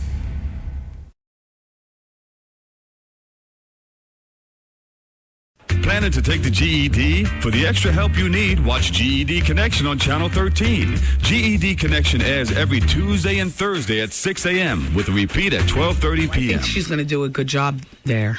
Oh, excuse me. How? It's the Wendy Williams Experience on 107.5 WBLS. Yeah, it's President's Day, and yeah, we're working. And what? Yeah, it's 25 minutes after 4 o'clock. I was just talking behind the scenes about A. Marie being at Brokers on March 12th and saying I think she's going to do a great job there. Ladies, wear your hottest boots. You know, A. Marie specializes in a serious shoe game. And with me getting my laser treatment on my feet and my cortisone shots on my bunionectomies, just a little corrective treatment done by my dermatologist, Dr. Janine Downey, who happens to be at Image Dermatology in Montclair. I'll be in my hottest, too. So I'll see you all at Brokers on March 12th for A. Marie. I bought some really hot spring footwear over the weekend and Marmy shoes. I do have to say, Jane, thank you so much. She rings me up and leaves a message. Wendy, the spring collection is in. So Saturday I was in there and I went home with 8 pair of shoes, no lie. Part of the reason why I had 8 is because my sister was pressuring me because she was getting shoes. And I said, well, if you can wear them, I can. And so I got them too. Then I got home and I said, you know what? 3 pair of these shoes don't look good on my feet. Let me take them back. So I was back at Marmy, which is on Madison Avenue, yesterday, returning them. So ladies who wear a size 12 shoe, I just want you to know that I freed up 3 pair that I took home and then took back. Go now, though, because the spring collection is in, and it's serious. At Marmy Shoes, they go up to a size Bigfoot, size 12. Yeah. Oh, yeah. Ooh. March 12th. When is that? Is that a Saturday night? Yeah. Let me look in my book for A. Marie. Let me just look. What? It's a Monday. It's a Monday? No, the 12th is a Saturday. Perfect. Okay. I could be boiling my dogs all day just so that I could wear my big shoes all night long. Saturday, March 12th, A. Marie at Brokers. I am so there. It's ridiculous. Serious shoe game. And you know what? I'm bringing a bobblehead doll with me. I want to have a serious shoe game contest. And whoever wins the contest will get the bobblehead doll. That's it. That's it. Because that A. Marie, shoe and A. Marie go together. So, oh, guess what? Who loves the theater? Who loves girls' night out? Okay, well, good, perfect. Then this is for you. Caller number 11 right now at 866-GET-WENDY is going to get passes for the WBLS screening of Tyler Perry's new... I said Tyler Perry. Tyler Perry's new play. The Diary of a Mad Black Woman. There you go. And when you win and you're caller number 11, you automatically qualify to join Ellen Cleghorn from the WBLS Morning Show with Paul Mooney for a night out on the town with the girls. You and 3 of your friends will do a private screening and the VIP reception, which includes receiving a mini massage from Travel Spa Plus. Ooh. And you'll be able to meet one of the stars of Diary of a Mad Black Woman. You want to know which star? Shamar Moore.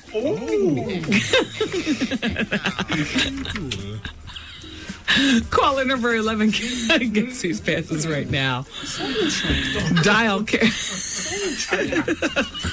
Let's go. Yeah. Dial carefully and good luck. You know what? A special shout out to my girlfriend Medina up at the Cherry Lounge on Friday nights. Girl, I got in the house and I got to tell you something. Something happened. I couldn't make it on Friday night. But I promised her. I was like, I'll be there on Friday. I'll be there on Friday. The Cherry Lounge.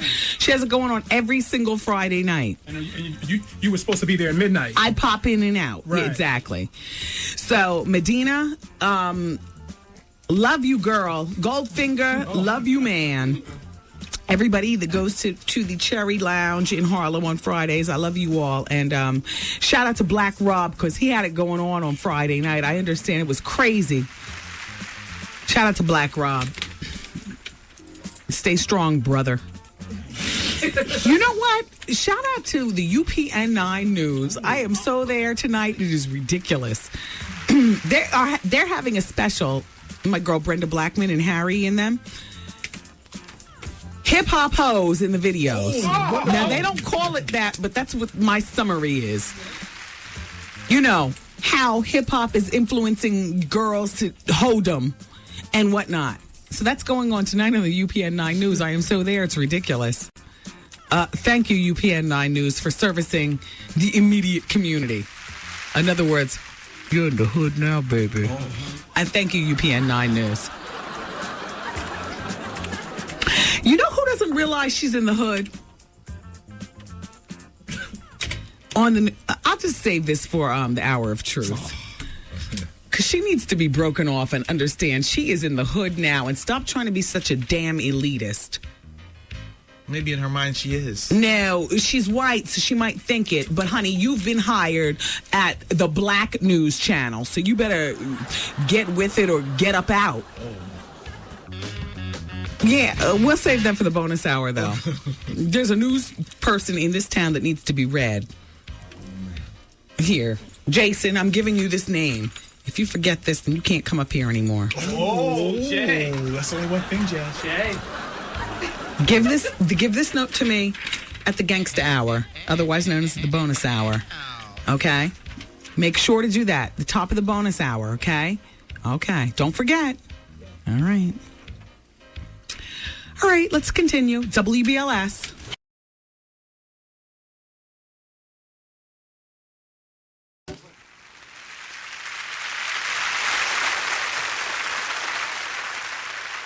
Hello. No, I don't have an attitude. It's just that everybody else is home relaxing on President's Day, and I'm still saying, damn, would Lincoln have wanted it this way? I know Bill Clinton would have wanted to have me at home right now. You know what I'm saying? Yeah, or something. Why am I working? No, Jason. This is for the hour of... No. I'm sorry. This is for the bonus hour. Yeah. Yeah, exactly. Too much handle. Okay. All right, there's a couple of things. First of all, during Advice Hour, I had this list to read to you all. Also, I had a letter from a person who's been on a new job training for 3 weeks and has already caught the eye of one of the trainers. Hold on, though. All right, I'm reading this new book. It's called The Hookup Handbook, A Singles Girl Guide to Living It Up by Andrea Leventhal and Jessica Rosler. And this page 131, I just ripped this out to bring to you all. The cheaters got more lines than the DMV. Here, we decipher the double talk he uses to wrap you around his finger. Okay, girls, listen. What he says is, I don't have time for a relationship now. What he means is, I have a girlfriend and I'm hooking up with someone else. I don't know how long I can keep this up before I get caught. Once again, here's what the cheater says. Well, I was dating someone, but we've decided that we should start seeing other people. What he means is, I've decided that I need to see someone with someone... I've decided to see some other boobies. Old girl just isn't doing it anymore. Okay, here's another one from the bull. I'm still friends with my ex-girlfriend. What he means is she's my baby's mama. All right, when he tells you, ladies, we were doing the long distance thing, but it wasn't working out. What he means is my girlfriend went to visit her parents for the weekend. When he says to you, ladies, we're not technically together, what he means is she hasn't moved in with me yet. Girls, when he says to you, she means nothing to me, what he means is neither do you. Girls, when he says, but she would be crushed if I broke up with her now, what he means is, Why would I ever end it with someone who puts up with all my bullshit? Girls, this is the last one. When he says to you, I want to spend time with you, but things are crazy now, what he really means is, isn't it crazy that polygamy isn't more universally accepted? Let me read you this quick letter from Advice Hour. And then I have a response, ironically. I teased this, and the person knew I was about to read about them, so they sent me the response before I even said it. I guess they sensed the grease in my voice as I was teasing it. Dear Wendy, I need your advice. I recently went through a 3-week training for a new job. All the training supervisors within the organization were there. One of the trainers caught my eye. I didn't detect a wedding ring, but as you know, some brothers don't wear rings. I think he may have some attraction toward me. I would catch him watching me while he thought I wasn't looking. Well, Wendy, now that the training is over, I really want to get to know him on a personal level. I'm in my mid-30s with no man and no kids. My reservation is, how do I approach him? Keep in mind, he is my supervisor, not my immediate boss, but a supervisor just the same. I will be embarrassed if he indeed is married or engaged or just plain not interested. What do I do? Well, oh, by the way, it's signed in need of a man today. So, you desperate. And what Desperate wrote back after she heard me tease this at the top of the show, which was almost 3 hours ago. She says, thanks, Wendy. I heard you loud and clear. My new job, money, and my good name are more important than trying to get to know a damn trainer or a personal supervisor. Exactly. She's backing off. Hi, Wendy. I'm faxing you to ask about the shoe store you found shoes in up to a size 11. How you doing? Love, Bree. I'm not telling you, because if you're saying how you doing, that means you're a gay man. No. You're not going to my shoe store. You stay down on 8th Street with the big platform shoes that look like gay men's shoes. You will not infiltrate my well-appointed spot for women who happen to have feet bigger than a man. No, I'm not telling you. Shout out to Ebony in West Philly. Ebony, I know the new guy on Desperate Housewives is gay. I wasn't nodding off during that. And thank goodness he was, because he wasn't a suitable fit for Eva. Oh, shoot. Doing it in the dark. Patti LaBelle. Shout out to the Power 99. Shout out to the whole Philly. I'll see you all on March 5th in Maryland for our banging ski weekend. Patti loves her association with today's musicians, including Nelly and Kelly. And here's her quote. Whenever they do a song, I know I'm in the land of the living. That's what she said outside Michael Jordan's party over the weekend in Denver for All-Star Weekend. Michael Jordan threw a party, by the way, to launch his Air Jordan XX. I'm not up on the sneaker game. I had no idea how big these sneakers are, but I got to tell you something, okay? Honey comes in the house on Thursday night. He's got these sneakers. He says, look, they're the new Jordans. And he's got a pair for him and a pair for my son. I put them on my son on Friday, take him into school. Teachers are going crazy. I know.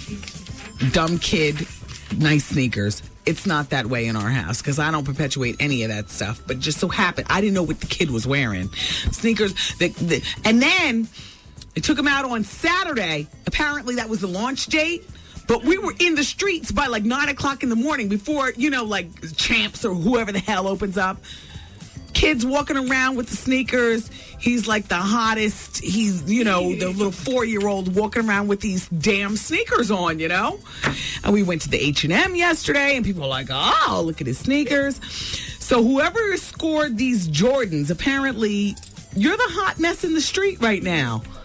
My 4-year-old has a pair of size 2s, and then, of course, Honey. And I didn't, that's not, I'm a grown woman, dog.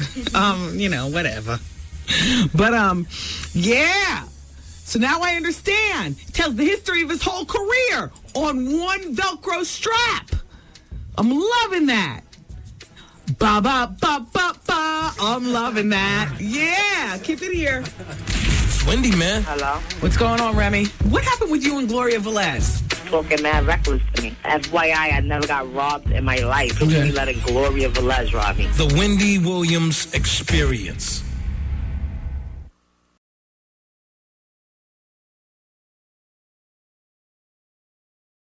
I'm like security on call now. Hey, yeah. You're in a privileged position to learn a thing or two. Keep your mouth shut and your eyes open. Wendy Williams. Yeah, this is Ghostface. What up, what up? Holla at your boys, Jay-Z. Hey, yo, this is Busta Rhymes. The Wendy Williams Experience. This is a Wendy Williams exclusive. Get up every morning and eggs and steak, but you can't relate.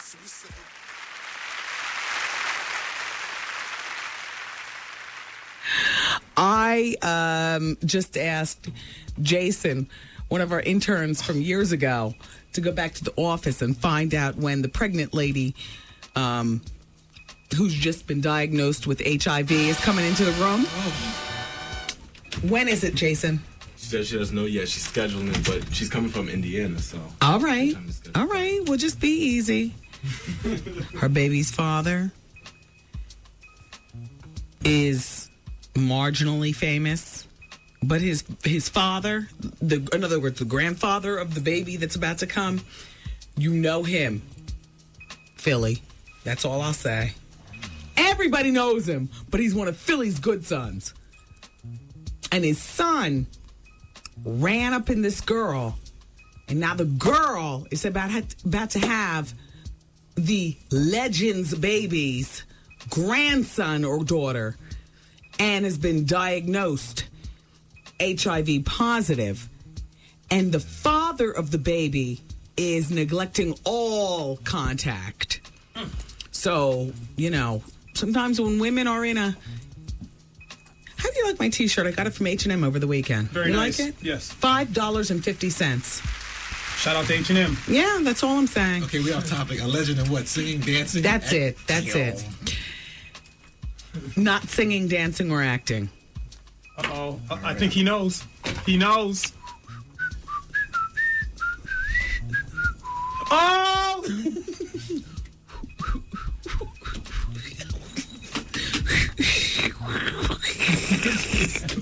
You try to whistle while you laugh, and it's not funny. Shout out to Nicole Richie. I like you. I've never met you. I like you. And they're showing a picture of her new engagement ring, which is an Art Deco style diamond ring with a pink sapphire. Much like this one right here on my right hand. I don't know that I'd want a pink sapphire for an engagement ring, though, but okay. It's got diamonds around it and stuff. Nice. Art Deco. It's a big pink sapphire with diamonds all around it. And she looks happy. You know what? I like Nicole Richie. I've never met her. She's even canceled on this show, not once but twice within the same week because she was, one time her luggage got stolen at JFK Airport or whatever. Whatever. I like her. I like her. I like her personality. I like Nicole Richie. Have you heard anything about Denzel Washington and Eva Mendes? Oh. I didn't say anything. I just asked you a question. All right. Go to GettyImage.com and look at Eva Mendes and Will Smith tonguing each other down on the red carpet of Hitched. I don't see where all that is necessary. The cameras aren't rolling anymore, Will. Calm down. Where's Jada? On the road with wicked wisdom? Not able to see all this jumping off with the beautiful Eva? I don't like how this is going down. For the love of Jada, back off, man. How you doing? What's his close friend's name again? Dwayne Martin. For the love of Dwayne Martin, back off. Be true to who you is. By the way, it was at Will and Jada's All-Star Weekend party. Where's Taryn? I want to get this right. Wendy, go get her. Where's she at? Yeah, go get her. Because I cannot believe that Jamie Foxx and Truth Hurts are a couple like that.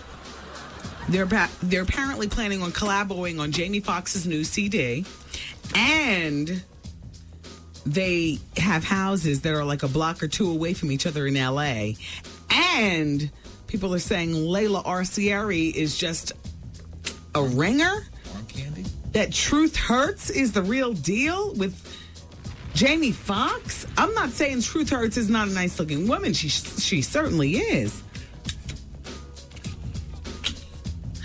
I just have to get it clear because apparently Will and Jada had a party during All-Star Weekend. Did I get that right, Taryn? Yes. All right, during All-Star Weekend. And Truth Hurts walked in first and sat down and relaxed. Then Jamie walked in and acknowledged Truth with a kiss, right? Yep. Hugs and kisses. And the rest I just told you. With all due respect, Taryn, I don't believe it. I don't believe it either, really. Yeah. Publicity for her, maybe. So listen to this, right? You probably heard about this, everybody. It's the Wendy Williams Experience. Hi. So somebody figured out the password to Paris Hilton, who is so yesterday's news. I hate acknowledging. Did you see the E-True? I'm embarrassed to say I was back and forth from Wisteria Lane to, you know, and I started at 8 o'clock. I'm embarrassed. And I did learn stuff that I didn't know, but I'm still embarrassed. Anyway, somebody has figured out the password to Paris Hilton's Sidekick phone and posted her cell phone number and her addresses from her Sidekick on the internet. Well, the FBI is on the case, but so is the Wendy Williams Experience, honey. And I got the list of numbers. Now, anybody who's anybody would have changed their number at this particular point, but let's dial some of these numbers. We'll start at the top of the list with Christina Aguilera. It's an LA number. No doubt she was the first one to change hers. She's a friend of the show. She's been here before.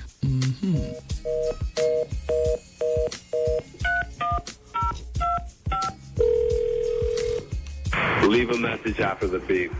Please leave your message after the tone. Wow, are you sure you dialed the right number? The numeric page. All right, let's leave her a message. This subscriber cannot receive messages at this time. To enter a telephone number where you can be reached, press 1. Blue. All right, so Elijah Blue's number still works. Let's try Blue Cantrell.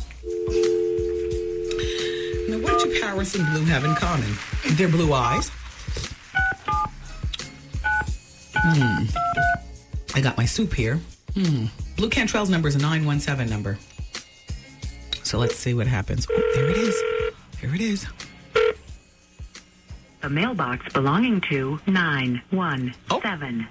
Beep, beep, beep, beep, beep. 92 is full and cannot accept new messages at this time. Boy, these celebrities are busy. All right, hang up on that one. Let's call Fred Durst. Okay, so let me see. Blue Cantrell's number is still working. And so is Elijah Blue, which would be Cher's son. Yeah, baby.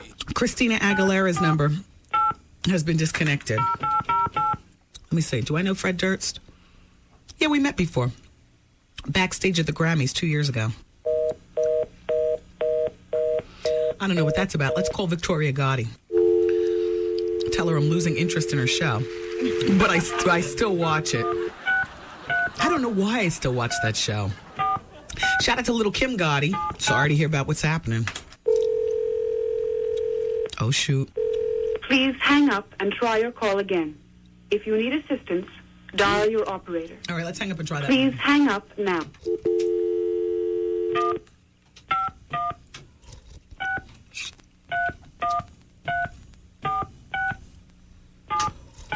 Your call has been forwarded to an automated voice messaging system. Okay.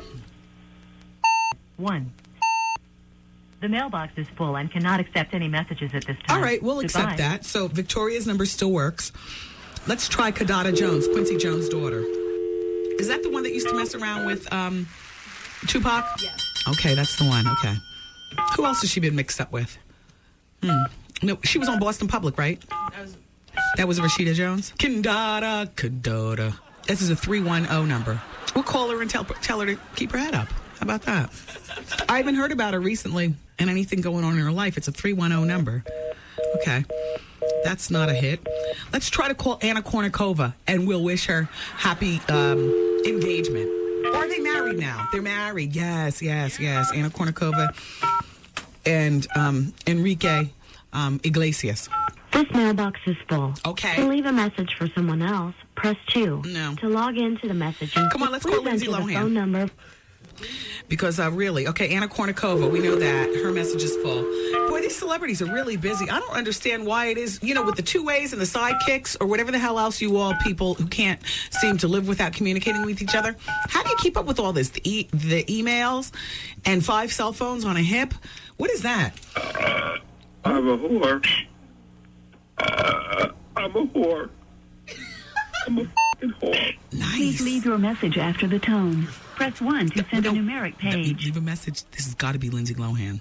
This subscriber cannot receive messages at this time. To enter a telephone number. Damn, who is that, though? Somebody just cracked the code and left it. All right, now let's call Ashley Olsen and tell her the jig is up. Because I never believed it about the anorexia. I'm going to act like I'm her connect. Watch. Tell her I got a new product I want her to sample. Mm-hmm. Is that Ashley or is it Mary Kate? Mary Kate. It's Mary Kate that samples the product? Yeah. Ashley's the independent thinker? Yeah. Okay. All right. Let's call Pharrell. Ask him who he's laying next to. Ashley's number apparently didn't work. Yeah, he's an old friend. The number you have dialed is not in service. Oh, he was smart. If you feel you've received... All right, and we have one more here on our list, Russell Simmons. Let's call him up. Let's tell him to tell his wife, Kimora, that I appreciate her wanting to loan me diamonds for Fashion Week. We called back, our office called back and said that I don't want to have loaned diamonds because, to be honest with you, I will not return them. So I'm giving you a heads up. So her office said, we're going to give you diamonds. And I said, fabulous. So we'll just have him let his wife... Okay, well, he was smart.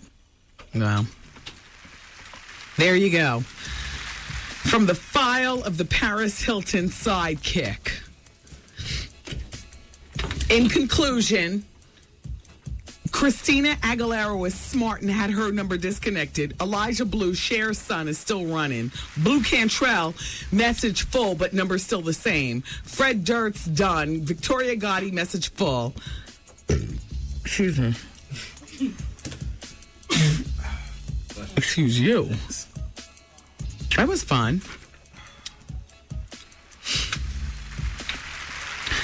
Lindsay Lohan's father was arrested over the weekend. I don't mean to. It's just like, wow, how much more trouble can a young girl take on her plate? The girl's only like 20 years old. Her parents give her more problems than anything in her life. Michael Lohan, who's in trouble again for an alleged drunken driving wreck over the weekend, also isn't above threatening his family to make mega bucks and stretch his 15 minutes of fame. Lindsay Lohan's estranged father recently sent the teen queen's mom, Diana, a letter, all right, yada, yada, yada, demanding that she and Lindsay participate in a reality show called Living with the Lohans. Otherwise, we go full bore with a lawsuit that starts with the kids and the forensics are done and witnesses will be called, the press gets involved, and people are going to be going to jail for fraud. This is what the father, Michael Lohan, wrote in his thing.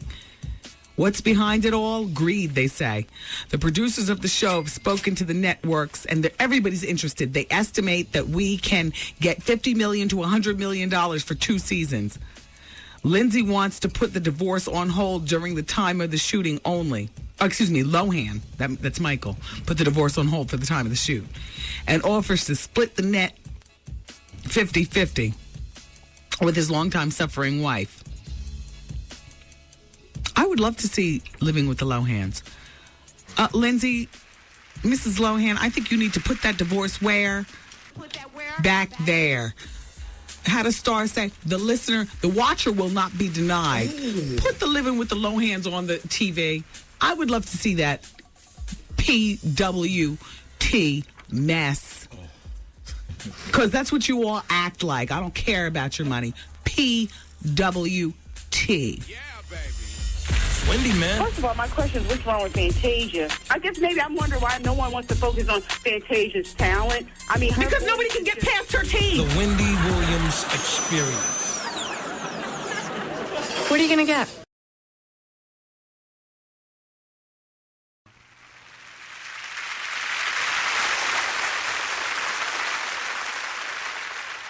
Hey, everybody. It's the last break of our little show here. It's the Wendy Williams Experience. Congratulations to Victoria Posh Spice and the fabulous David Beckham. Third son. She just delivered. She's a boy baby making machine. Got their own little football/soccer team going on over there at the Palace. Don Cheadle, everybody, who remains high on the radar of Hollywood, but low on the radar of the Experience, because we don't know that much about him in terms of what we like to know from our stars, which is scandality, which is probably a good thing for Mr. Cheadle. So remain low on the radar. But he offered some advice to his Ocean's 12 co-star Brad Pitt in terms of his breaking up of the marriage with Jennifer Aniston. And this is what he says. And apparently Cheadle and I have a lot in common. He says, that's grown folks' business. And when he wants to talk to me about it, or if he wants to talk to me about it, he will. He knows that I'm here for him and I'm his boy. So it's all good.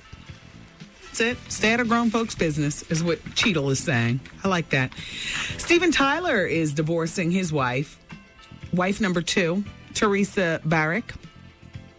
They've been married since 1988, and apparently they say in the New York Post today that they've been split since 1988. Wait. They've been split since 1988. Tyler and his wife, who lives in Boston with their 2 children, 16-year-old Chelsea and 13-year-old Taj.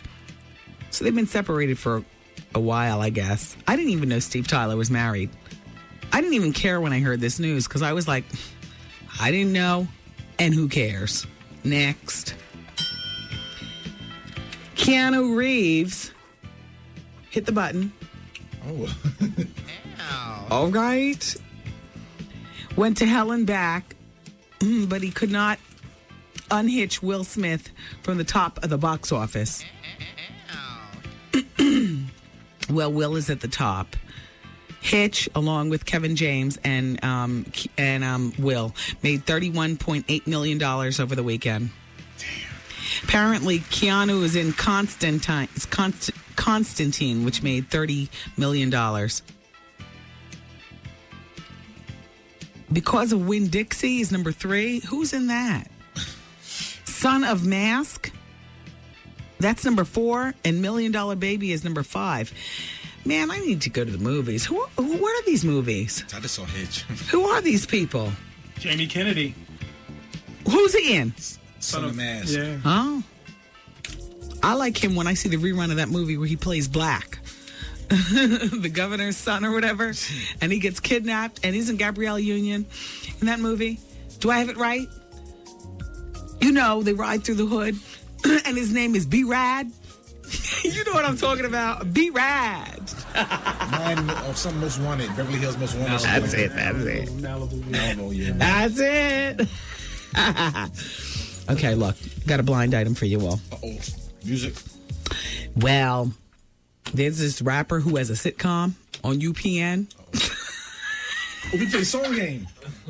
Okay. No. Forget the song game. I've already hinted enough.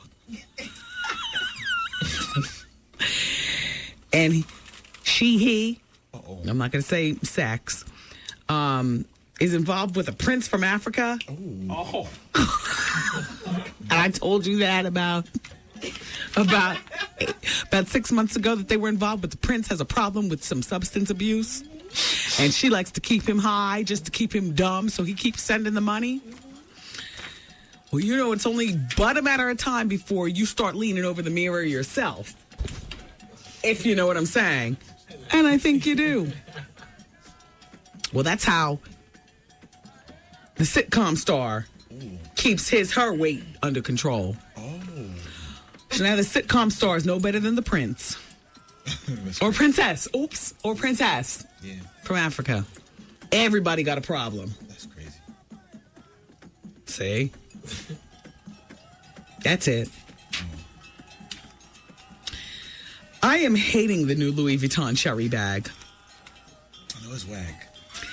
Well, Carmen Electra is sitting here like she hasn't gotten the memo. She says, there's a huge wait list, and I was really lucky to get one. So I got 3. And Carmen has the cherry bag, overnight bag, as well as the second to biggest one. And then she's got the smaller, graffiti one, the smaller speedy one that you can carry around in the streets. But the bag started $920. Louis Vuitton, nobody's paying attention to your bag of the season. No real women. You can give them to all these Hollywood chicks that you want, but I don't know any girls. And I'm friends with girls who clamor for bags and stuff. We've all, including me, we've all given up on the bag of the season. I'll tell you what the big letdown was, that damn Maricombi bag. Maricombi, am I saying that right? Yeah. Who cares?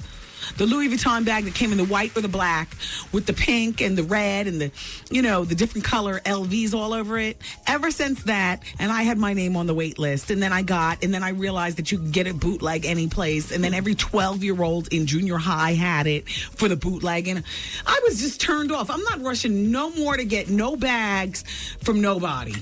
I'm not doing it anymore. So, Carmen, you can sit there with your free cherry bag if you want. Thank you, Vanessa. In the meantime, they have another bag that they're trying to peddle. This one's called the Louis Vuitton Manhattan bag. Sarah Jessica Parker has one. And apparently, they're saying it's roomy enough for a busy mom like SJP to schlep her son's gear around town. $1,200 to $1,600, ladies. Get it if you want, but I'm not. You can put that where? Put that where? Back there. Okay. No more bag of the season for me. I don't give a crap. This just in. The business manager for a minute left? I can't do this in a minute. No, I can't. All right, we'll go over a minute. Huh? We'll extend it a minute. Okay, affiliates, understand. I'm going to read this and then the show will be over, okay? All right, shout out to everybody out there in Flint, Michigan, down south and whatnot. Just hang on a second, okay? The business manager for the rap star Lil' Kim has quietly pled guilty to a single misdemeanor account. Blah, blah, blah, blah, blah. Hillary, everybody. We know Hillary. She's a friend to the show along with Kim. Yes. Hillary caved in and pled guilty. Oh, Kim, you in the hood now, baby. Ooh. What happened? Why did Hillary plead guilty? Cop the plea. Hillary Weston, who was charged with Lil' Kim last year on charges stemming from grand jury investigations about the shootout happening at a Manhattan radio station, Hot 97. Pled guilty last week to passport fraud. Oh, she was trying to get out the country. Negroes running. Going back home. The attorney said prosecutors in Manhattan's office of the U.S. Attorney David Kelly agreed to drop more. Damn, Jamie, intern, the page is cut off. Get it right. Get it right. For the bonus hour. I'll write it out. All right, affiliates, we're about to close this down. Jamie, can I get a quick read on this? Yeah. All right. Print out the whole thing. All right, everybody, it's time for me to bounce unless you're online for the bonus hour, which is coming up next. I'm going to finish this little Kim story. I can't believe Hillary caved in. She pled guilty. Passport fraud, like they were about to leave for Bombay or something. Damn. You're in the hood now, baby. Whoa. Look, everybody, happy President's Day. Lincoln would have loved it this way. Do you remember the joke back in the day? Damn. No offense to everybody, but am I the only one where the white kids would say, what did Lincoln do? He freed the boogies. Oh. Oh, okay. I'm from Ocean Township. I heard Lincoln was ow.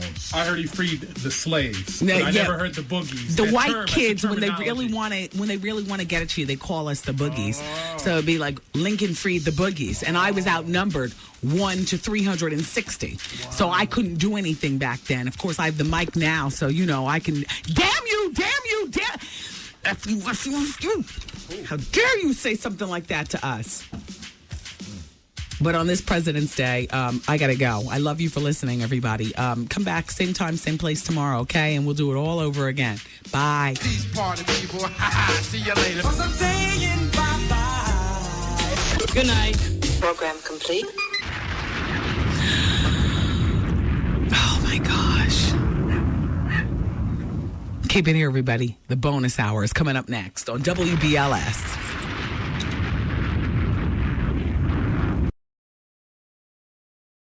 Now, baby, it's simple. If you be an info, Yeah. in the hotel or in the back of the All right, let's fade this out. Whoa.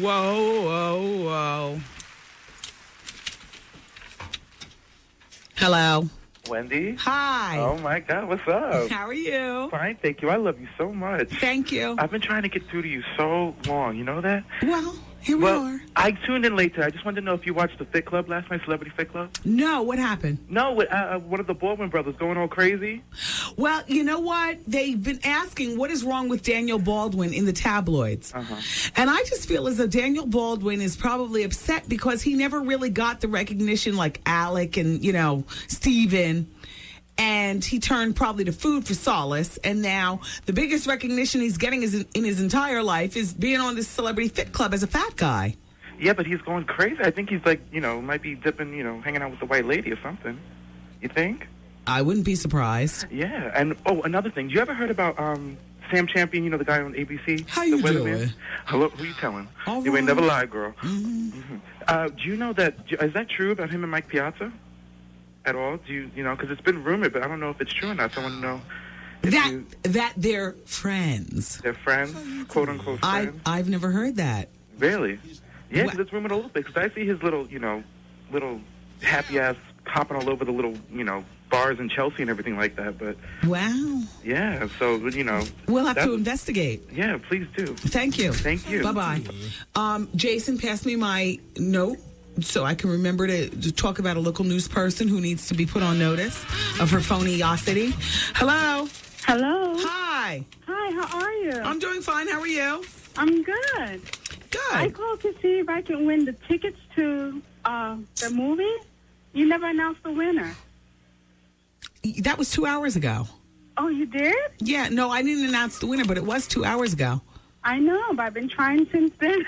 I'm sorry. Give me a moment, and I'll announce the winner, okay? Okay, no problem. But Wendy, I want to say hi. Hi. I love you. Thank and you. I also waited on your niece yesterday at H&M. Alexandra. No, yes, your niece. Well, I was there, too. Yeah, I know. You paid me. You're the one who paid the bill. Yeah, I passed the money. Yes. Mm-hmm. Oh, wow. Yes, you look great, by the way. Thank you. You look so great, and I love your show. My son was being a mess. I had to attend to him. But I can't believe he is so big. And then that other woman that I was with is my big sister, Wanda. Oh, it is? Yeah. Okay, I was wondering. I was like, because I saw her earlier. Yeah. Mm-hmm. She was there the day before. You guys forgot to put something in her bag. Right. So, and then she spoke to the manager named Sean. Exactly. Mm-hmm. It was a whole thing. But it worked out well, and we love H&M. Oh, thank you so much. Thank you. Thank you. My name is Jeanette, by the way. Thank you, Jeanette. Oh, no problem. I'll be listening. Have a wonderful day. Bye-bye. Hello? Hello? Hello? Hi. Hello. Hi, it's Wendy. Yes, it's the Wendy Williams show. Yep. Hi, Wendy. Wendy, I just wanted to ask about the story that you did about Lindsay Lohan and her family. Yeah. I was just curious. Where did that come from, that story? It came from every place, including in today's Daily News. Her father was arrested over the weekend for DWI or something like that. Right. And in addition, the father's got a reality show. Right. That he wants to patch up the family for the purpose of the reality show. Right. Where they can make all this money. Right. Yeah, I've heard about all that. Is there like paper or something that I can go get that in like. Well, damn you. You know what? Go to dailynews.com. Sometimes the things on dailynews.com are different from what they actually have printed in the news. Oh, okay. Yeah, I forgot where I got it because it was a moment ago. I throw everything away as I do it. Oh, that's okay. I was just curious. But I mean, if I like go out and pick up the Daily News for today, would I be able to get the story like? No, I think the girls got that from dailynews.com. Got it from dailynews.com. Oh. Yeah. So it's online to dailynews.com. I can get it there. Yes. Oh, fantastic. Do you have to be a member to get on that site? No. Oh, that's fantastic. Okay, because that was a story that was of particular interest to me. Okay, well, I appreciate it. You have a great show. You too. Just as long as I have you on the phone. Thank you. Bye. Shout out to Danny, by the way, and Lorenzo. Danny works at the food town where I shop, and Lorenzo is his partner. Lorenzo works at Joe Malone, and so I go yesterday, and I'm picking over the oranges and the produce. And so Danny comes over, and he's got a copy of the Wendy Williams Experience, and he asked me to sign it over the peppers and onions. And then he pulls out a bag of Joe Malone, and he says, "This is from my partner, Lorenzo. We both love you." So Danny and Lorenzo, thank you very much. And I love Joe Malone, as well as fresh peaches. Hello? Hi. Hello? Hello. Hi, it's Wendy. Hi. Hi. There was a advertisement that was played this afternoon about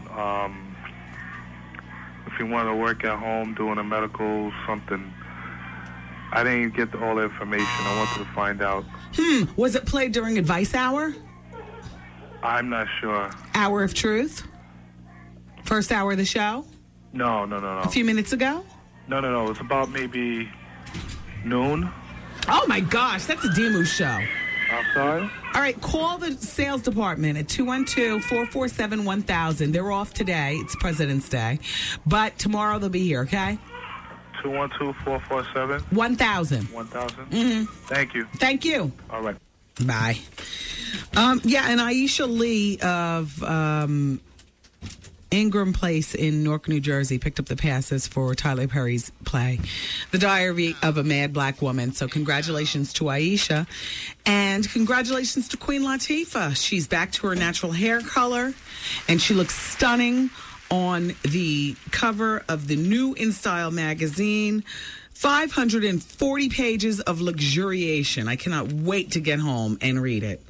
The best bags, shoes, and jewels, 166 great picks, refresh your makeup, what to try, spring trends, how to wear them, getting gorgeous, 45 tips and tricks. And Latifah, I know what I like. That's what it says under Latifah's name. Here's a quote. It says, I know what I like. And so do we, honey. Easy. Kelly Rowland's inside one of the magazines. They're asking her about her marriage. They ask her directly, when are you getting married? And she says, we're still setting the date. We thought we found one, but we didn't. We want to have time to plan. Both of us are crazy busy. In the meantime, at the All-Star game, if you look closely, you'd see that Kelly's sitting like 7 seats away from Roy Williams, her fiance. Oh. I choose to put X in front of that. Kelly, you really, really do look like you're making some money, though. I mean, you got the glow. Yeah. Congratulations, Kelly.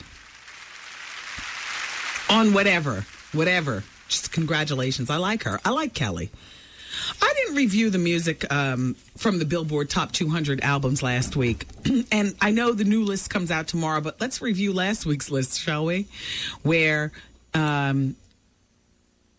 I don't even want to do this. Where Game is number 1 still? No, this is so old. This is like 2 weeks old. Forget it. Sandra D died. Or Sandra, depending on what part of the country you come from. Well, for a lot of people, this marks the end of another person in that era. She was at the height of her fame in the 60s, doing all those Gidget movies and Tammy and the Doctor and whatnot. She was 62 when she passed. which is not old. She died yesterday morning of kidney disease in a Los Angeles hospital.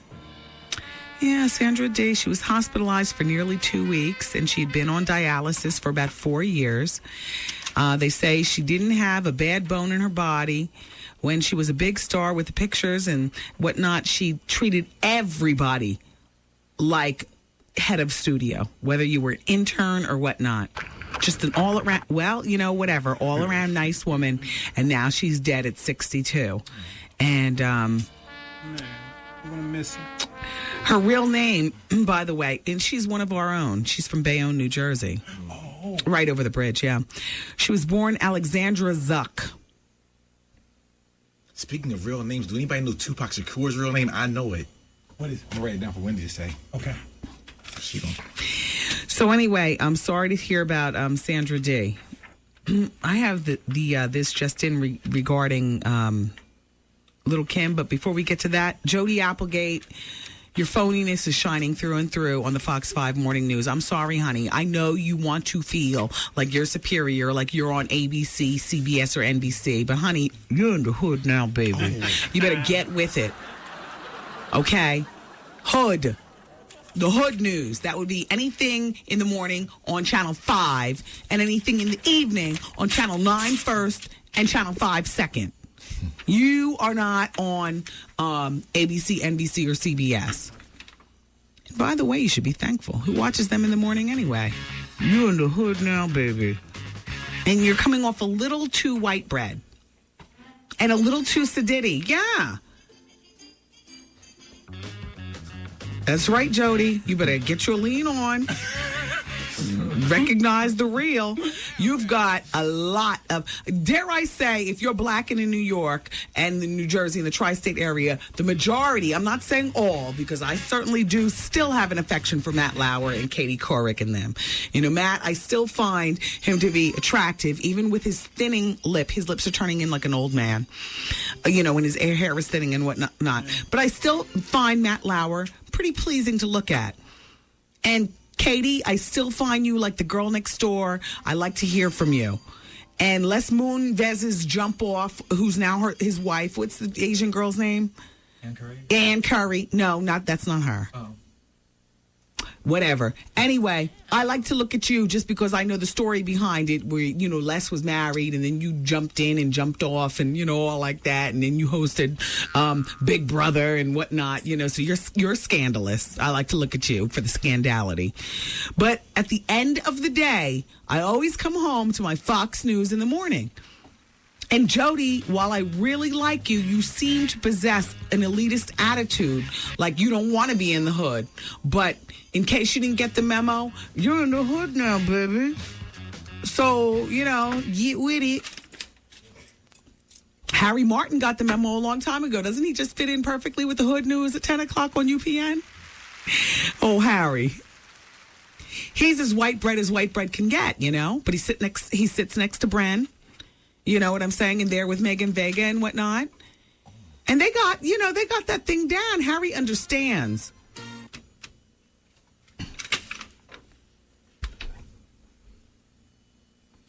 Ladies, if you're single, we call that a bachelorette pad that you live in.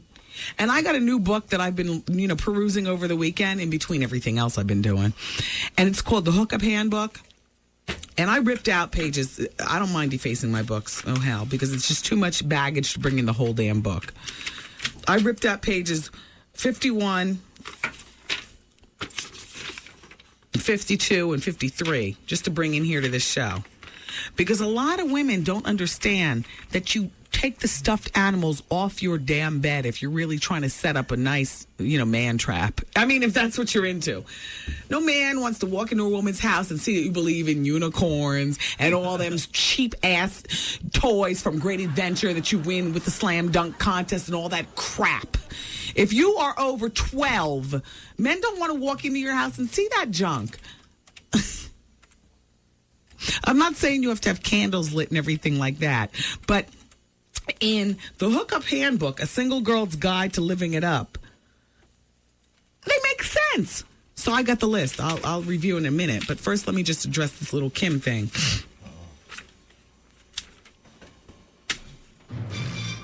Okay. And go. The business manager for rapper Lil' Kim has quietly pled guilty to a single misdemeanor count, meaning the Grammy-winning artist will go on trial later this month, accompanied only by her personal assistant. Damn. So Hillary is bailed. She's no longer standing strong with Lil' Kim. Wow. Hillary Weston, who was charged with Lil' Kim last year on charges stemming from a grand jury investigation shooting outside a Manhattan radio station, the one who used to be the home of the Wendy Williams show, pled guilty last week to passport fraud, her lawyer Michael Bachner said.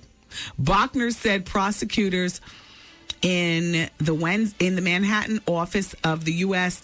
Attorney David Kelly agreed to drop more serious felony charges that Weston had destroyed records sought by federal grand jury investigating the February 25th, 2001 shootout at the radio station.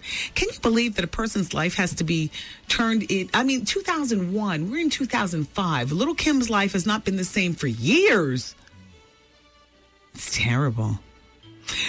All right. The plea means Lil' Kim, whose real name is Kimberly Jones, will go on trial February 28th with her personal assistant, Monique Dopwell.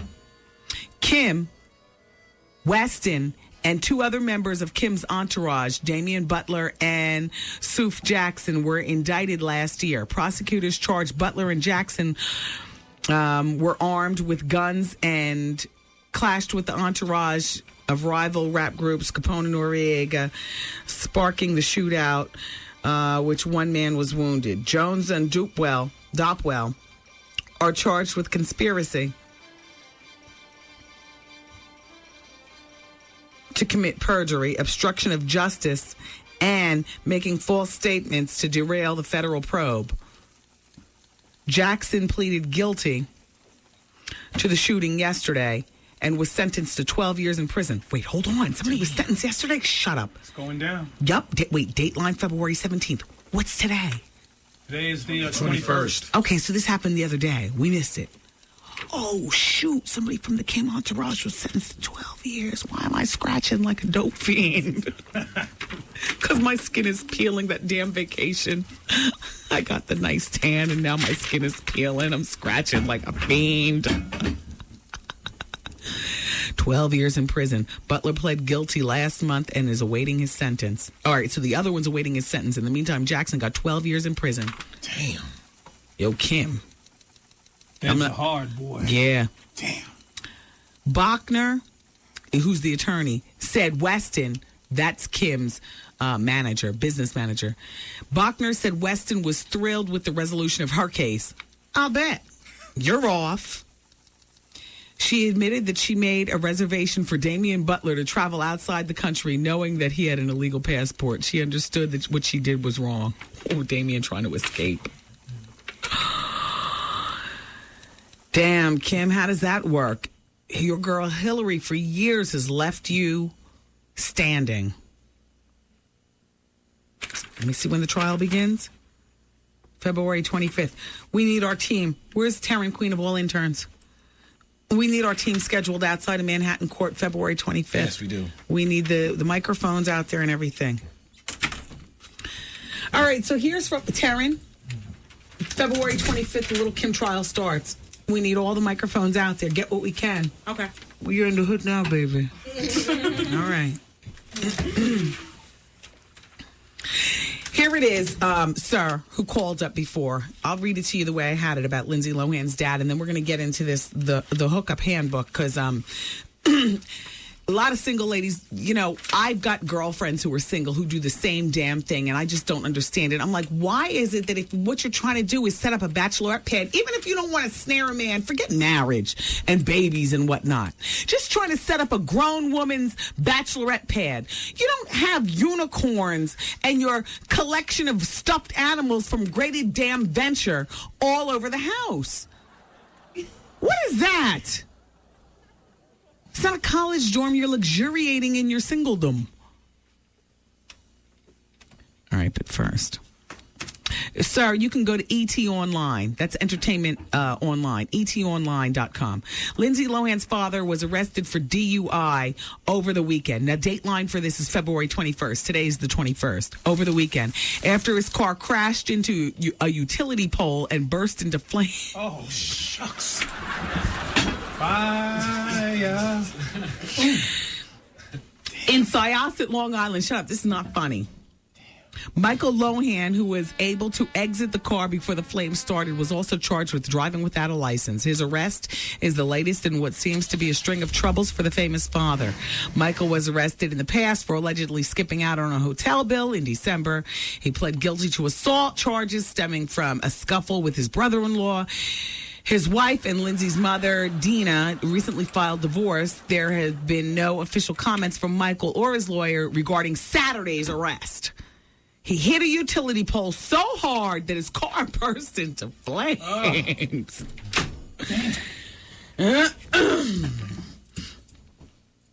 Tupac's real name was Lasan Crooks. Wow. Okay. Whatever. Hard acts like he has some breaking news. All right, look. Oh, speaking of breaking news, I went to see Mr. Charlie Murphy at Caroline's. Funny. All right, tell me behind the scenes. Tell me behind the scenes, and then I'll decipher it. On a scale of 1 to 10, 10 being the most scandalous. 2. Oh. Well, then you can put that where? Put that where? Back there. 10 being the most scandalous. No, it's not scandalous. He meant as far as performance, probably, right? Yeah, performance. 10 being the best performance, right? Well, he's just starting out. Everybody can't kill it like me on the first time on the comedy stage. His sidekicks were up the hook. That guy, Ashley Larry. Yeah. And the white guy. That white guy is real funny. I don't want to make fun of Charlie Murphy, though. No, he's a nice guy. He gave us good talk, and he's going to be on the next Wendy Williams VH1. Hey, Charlie. Shout out to you.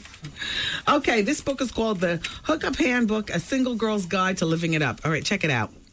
Ladies, so you've got a guy, and he says, let's go back to your place. Here's how you make sure that your apartment is a hookup haven rather than a hookup deterrent. Damn. Wallpaper.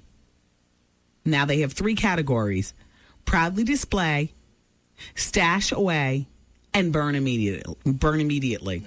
Then they got a whole bunch of stuff under these 3 categories. Ladies, listen. Regarding the wallpaper, proudly display your framed photos of you circa last year, looking fabulous. Stash away framed photos of you freshman year, looking fat. And burn immediately photos of your cat circa last Halloween. Nobody wants to see that. Ladies, as far as food and drink, when you get your man on the hook and you bring him back to your house, proudly display a bottle of wine and a bowl of strawberries. Stash away a bottle of Bud and a pizza left over from the weekend. And burn immediately a 40-ounce bottle of malt liquor and your stash of ramen noodles. As far as DVDs, ladies, proudly display Goodfellas, Cruel Intention, The Sopranos, Season 3, and The Simpsons. Stash away Save the Last Dance, Clueless, and Girls Just Want to Have Fun. And burn immediately the DVD of The Runaway Bride, You've Got Mail, Bounce, Face of Death, 1 through 6. Faces of Death, men love that. I thought they loved that. All right, and as far as the music, ladies, they say proudly display Miles Davis, Outkast, and Led Zeppelin. Stash away Alanis Morissette, John Mayer, and Sarah McLachlan. And burn Barbra Streisand, the Indigo Girls, and Slayer. Whatever.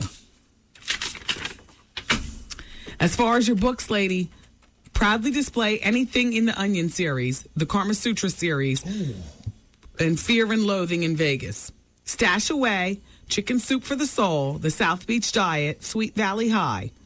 And burn, ladies, Depression for Dummies, The Rules, and anything with Fabio on the cover.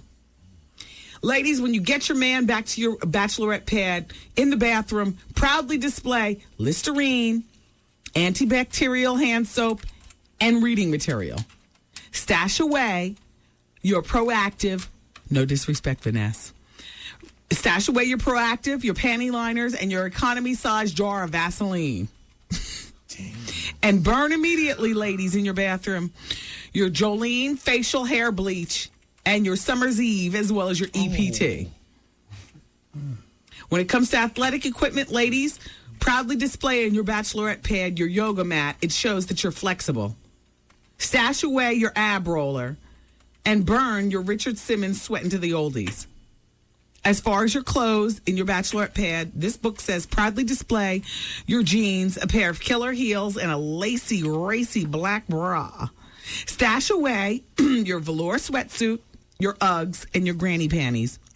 And burn immediately your control top tights, your footies with, the PJ footies, and your period panties. Well, I believe granny panties and period panties are the same thing. And as far as your bed, ladies, they say, proudly display freshly washed sheets. Stash away flannel sheets. And burn immediately Mr. Blanky. I got something else from this book. Are you ready? Oh, I love this book. I just ripped out all kind of pages. It's the size of, it started out the size of a yellow page, but by the time I finished ripping out stuff for the show, my book is now the size of a magazine, like real thin. Ripped out so many pages. Is he metrosexual, heterosexual, or gay? Would you like to hear about that? Or would you rather go into the real secret for a long, happy marriage? Oh, that's boring. I'll save that for another day. The third input. Ow. I don't know. That was just a joke. I don't know. Let's do this one. And then we'll go into a break. We'll take phone calls, too. Not about this, but about, anything but. By the way, shout out to Brenda over at the UPN 9 News. They're having something really good on tonight. And thank God the UPN 9 News advertises on this radio station, because I give them a lot of love, but that's because I love them. I do. I love them, and I love Brenda Blackman, the dimple, the whole thing. Anything she says must be true. Her smile says so, right? Isn't that an honest smile? And the dimple, and the hairstyle. And it's one hairstyle, but sometimes she tucks it behind her ears to make it look like another. And sometimes she fluffs it out of her ears to make it look like one big thing. Brenda Blackman would never lie to us, and that's why I love the UPN 9 News. And they they speak to the hood. Tonight they're having one of their segments is going to be on girls and hip-hop videos and how girls have really changed a lot over the years, and they're pointing a finger at, the hip-hop hoedom in the videos and like that. So I'm going to be watching that tonight. Okay. This is from my book, The Hookup Handbook, A Single Girl's Guide to Living It Up. Who's listening? Is anybody working today? Does anybody care? Why did I even come to work? Yeah, everybody's listening. This show is good for a best of. Because I feel like, we're doing it now, and then eventually it'll be heard. Hey, Trav, this is a good best of show today. Yeah, it's like 50% full in the class. Okay, good. Is he hetero, metro, or homo? Favorite drink? Uh-oh. A blue Hawaii. No. A heterosexual wants to drink anything in a pint, keg, or can. Okay, this is clearly white people writing this. Yeah. You know what I'm saying? What? A metrosexual wants sake or a full-bodied Spanish red. And a gay man wants a Midori sour on a full-bodied Spanish pool of boys. Oh, that's good, too. Oh, my God, it sounds good. It does. Like, call me gay. Take me to that. What's in his CD player? If he's hetero, it's the Rolling Stones, Jay-Z, and Metallica. If he's metrosexual, it's Frank Sinatra, The Roots, and Shins. And if he's gay, it's Madonna, Britney, or Cher. Okay. Footwear. If he's heterosexual, it's Nikes. Okay, clearly this is written by somebody who's under 21. If he's Metro, the Yamamoto limited edition Adidas. And if he's gay, Gucci loafers, no socks.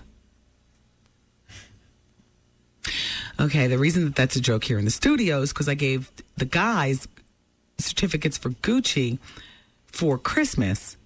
And Arthur went out and purchased Gucci loafers.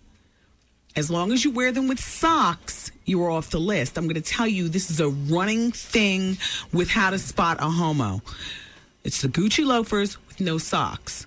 So you do what you want. I can't even look at them in the eye. If you notice, everybody, I'm looking down at my feet. I think even the suede ones, though. No, honey. Gucci loafers, keep the socks, or we're going to paint you with the how you doing brush, which is fine. But I'm just saying. We all got how you doing this anyway. Some days. Shout out to all the guys who scored the new Jordans.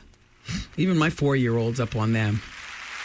I walked in the bathroom last night. The same rag he was using to wipe his face, he was wiping off his sneakers. I was like, freeze!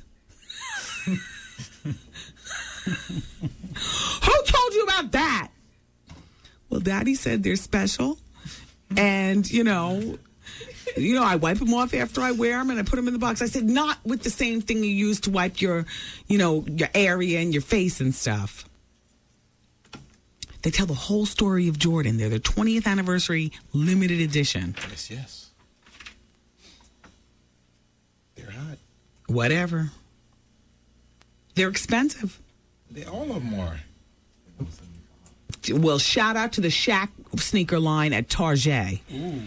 Because, them Shaq shoes, thumbs up. Thumbs up. Okay, is he gay, metro, or hetero? Gay, or hetero, metro, or homo? Must-see TV. For the hetero man, he watches Monday Night Football. For the metro man, he watches the Food Network. And for the gay man, he watches the E! True Hollywood Story. Electronic gadgets. For the hetero man, he has TiVo. For the metro man, he has Mac PowerBook. And for the gay man, his electronic gadget is the Epilady. I didn't think anybody used those anymore. But anyway, when was this book published? Hair must-haves. For the hetero man, it's shampoo. For the metro man, it's organic rosemary conditioner. And for the homo man, it's highlights. Accessories of choice. For the hetero man, it's a leather wallet. For the metro man, it's leather wrist cuffs. For the gay man, it's a leather collar. Whatever. What he calls you. For the hetero man, it's some girl. As in, I ran into some girl. For the metro man, it's my new girl. And for the gay man, it's girl. You know what? I'm sick of this whole list. One more, though, from this book, please, before we go into the break. The pros and cons of hooking up with your ex. Ready, ladies? And gentlemen? The pros. You don't have to pretend to like his friends. The cons, he still doesn't pretend to like yours. The pros, his mom still thinks you're the best thing that ever happened to him. The cons, your mom still thinks he's a behindhole. The pros to hooking up with your ex, you've lost 5 pounds since he broke up with you. The cons, you gained 6 while hooking up with him. The pros and cons of hooking up with your ex. The pros, he hasn't found someone else. The cons, neither of you. The pros, he still has your toothbrush at his place. The cons, you don't know who else has used it since the breakup. The pros, he knows what your favorite date restaurant is. The cons, he doesn't take you there anymore. The pros, if you kiss another guy, you're not cheating on him. The cons, if he kisses another girl, he's not cheating on you this time. I'm sorry.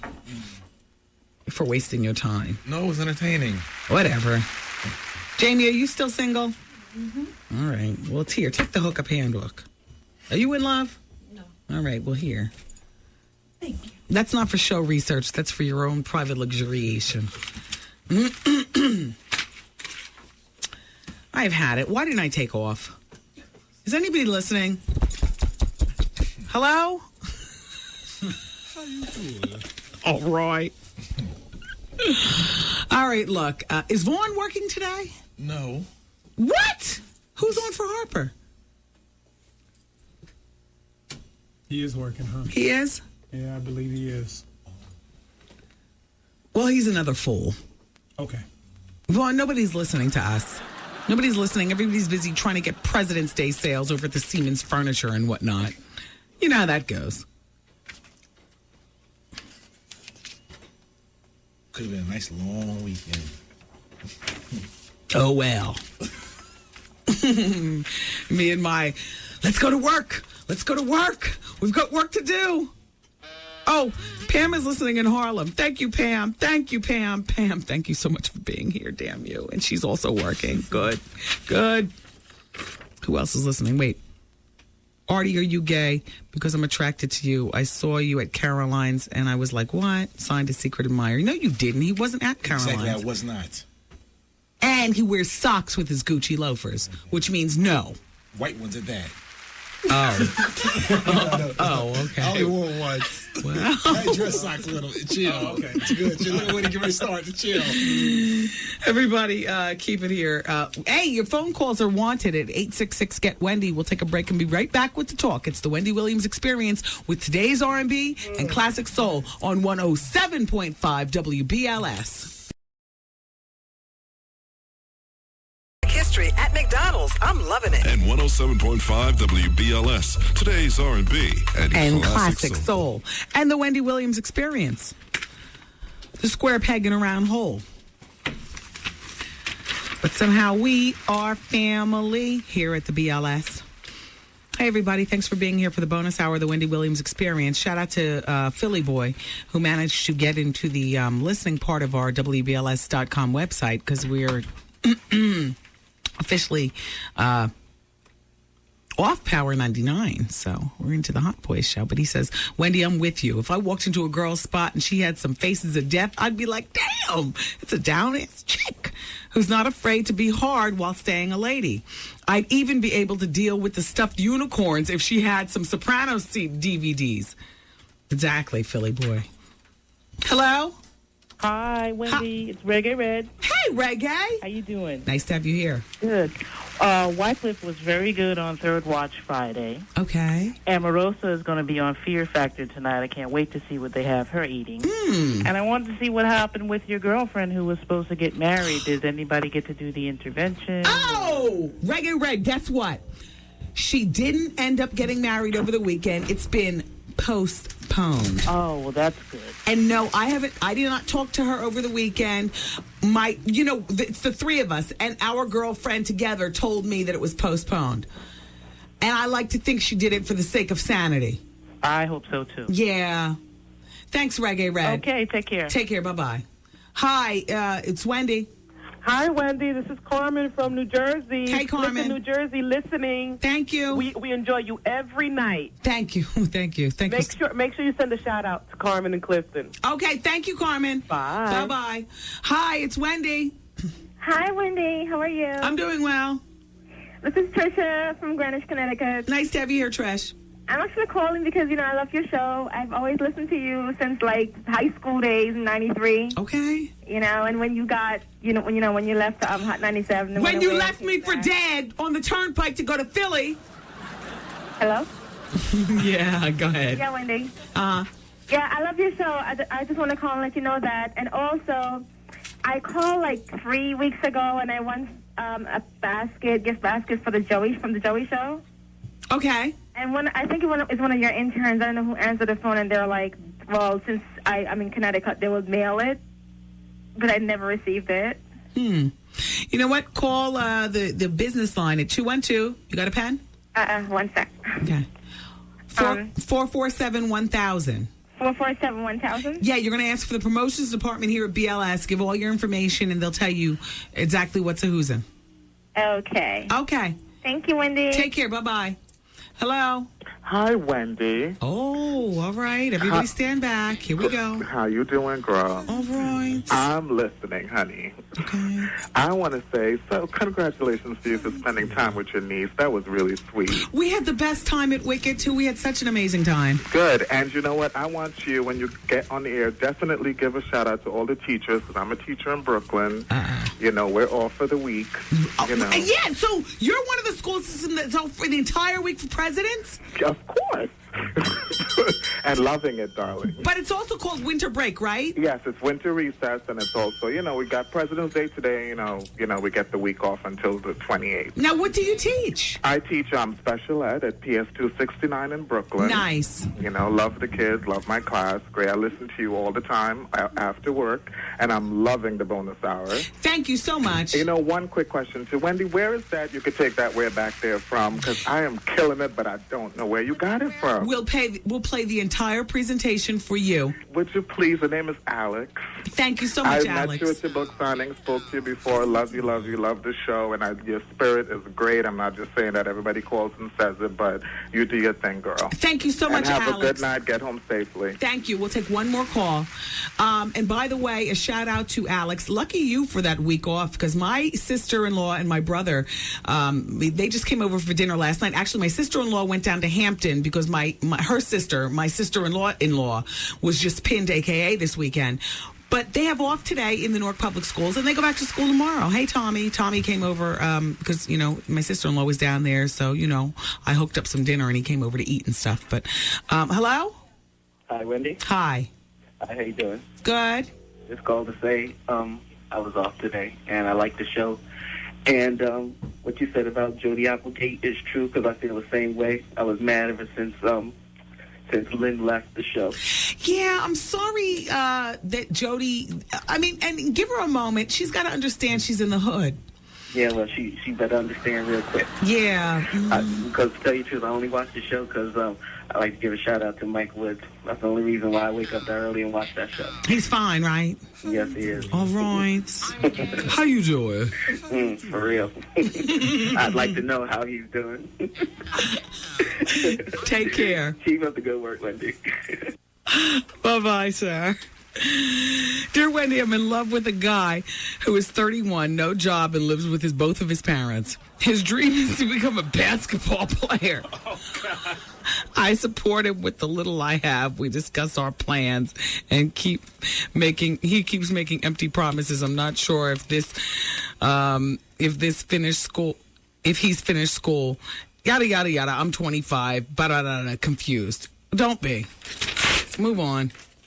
What are the prospects of now, I could be wrong, but let me just venture to guess. I'll ask a pro. What are the prospects of a 31-year-old man playing pro basketball? Okay. It's a wrap. Okay. You know where the NBA it is, but for overseas. Whatever. Whatever. He wondered where he got the Vivica thing from. I'm going to get to that. Shout out to Tracy listening in Upper Marlboro, Maryland. She's listening online clearly now. Thank you, Trace. She's working. Also, Sally is working and listening. And now let's give the Vivica Fox presentation for Alex and anybody who doesn't really understand where I got the phrase. You can put that where back there, which, by the way, I run on everybody, from salespeople at stores to my mom and dad when they make me mad. You know what I'm saying? To me in my mind when I fight with myself in my mind. To it's probably more used in my personal life than how you doing. And that used to be used a lot. And that's my second most used phrase from the show. But right now, I'm really on this. You can put that where back there. Hit it, Viv. I've been in the game for 10, 15 years. I didn't need to exploit or use nobody. Talking about 50 Cent. My films have grossed over $1 billion worldwide. I ain't got to use nobody for no cover of no magazine. I've been on magazines forever. So he can put that where? Back there. Y'all don't know, I've been waiting on a year to say that, child. I've been holding my tongue. I've been holding my tongue, not saying nothing. Letting him talk all kind of shit. So now you know the short version is you can put that where? Back there. But the origin of that came from Vivica addressing somebody in a news conference last year at the Soul Train Music Awards pertaining to her relationship with 50 Cent, where she left her car idling outside his mansion, looking and knocking and peering through windows and all kind of crazy black woman mess. Which, by the way, I totally believe. But a nice cleanup job, Viv. And you've addressed that once too many times. You can put that where? Put that where? Back there. I've been holding my tongue. Gosh, you guys, I mean, it is time to go. And Mr. Harper is standing at the door. I wanted to tell you about the gay penguin who they're trying to make straight. Oh. Turn this back on. Filter down the penguins now. Somebody tie Vaughn up and just leave him in a closet just for a moment so I can tell this story. No, that wouldn't be very nice. All right, I have to go. You know, as much as I complained about having to dig out and everything, I am glad that I had a productive day here at work. Because while everybody else is getting used to the work week tomorrow, many of us have already kicked it off. And now I'm going to go home and luxuriate because I was up at 8 o'clock this morning frying chicken, all right? And making broccoli rabe and mac and cheese. So now I'm going to go home for the payoff, all right? And one. And two. And one. And I'm doing my Kegels while I'm talking to you, see? Keeping it tight, all right? Hey now, shout out to all my ladies and shout out to everybody who's listening right now. Thank you so much for supporting the Wendy Williams Experience. You have a very, very safe evening. I love you for listening. Make sure you keep it here for Vaughn Harper with The Quiet Storm next. With the station with R&B. Wait, what is it? Wait a minute. Damn. It's today's R&B. Today's R&B. And classic soul. And yesterday's classic soul. Wait, yesterday and classic are the same thing. Wait. Today's R&B and classic soul. And the Wendy Williams Experience. And the Wendy Williams Experience. That's right. On 107.5 WBLS. Good night, everybody. Thank you. Love you. Bye. The Wendy Williams broadcast day has completed. Aw, man. And WBLS music starts next.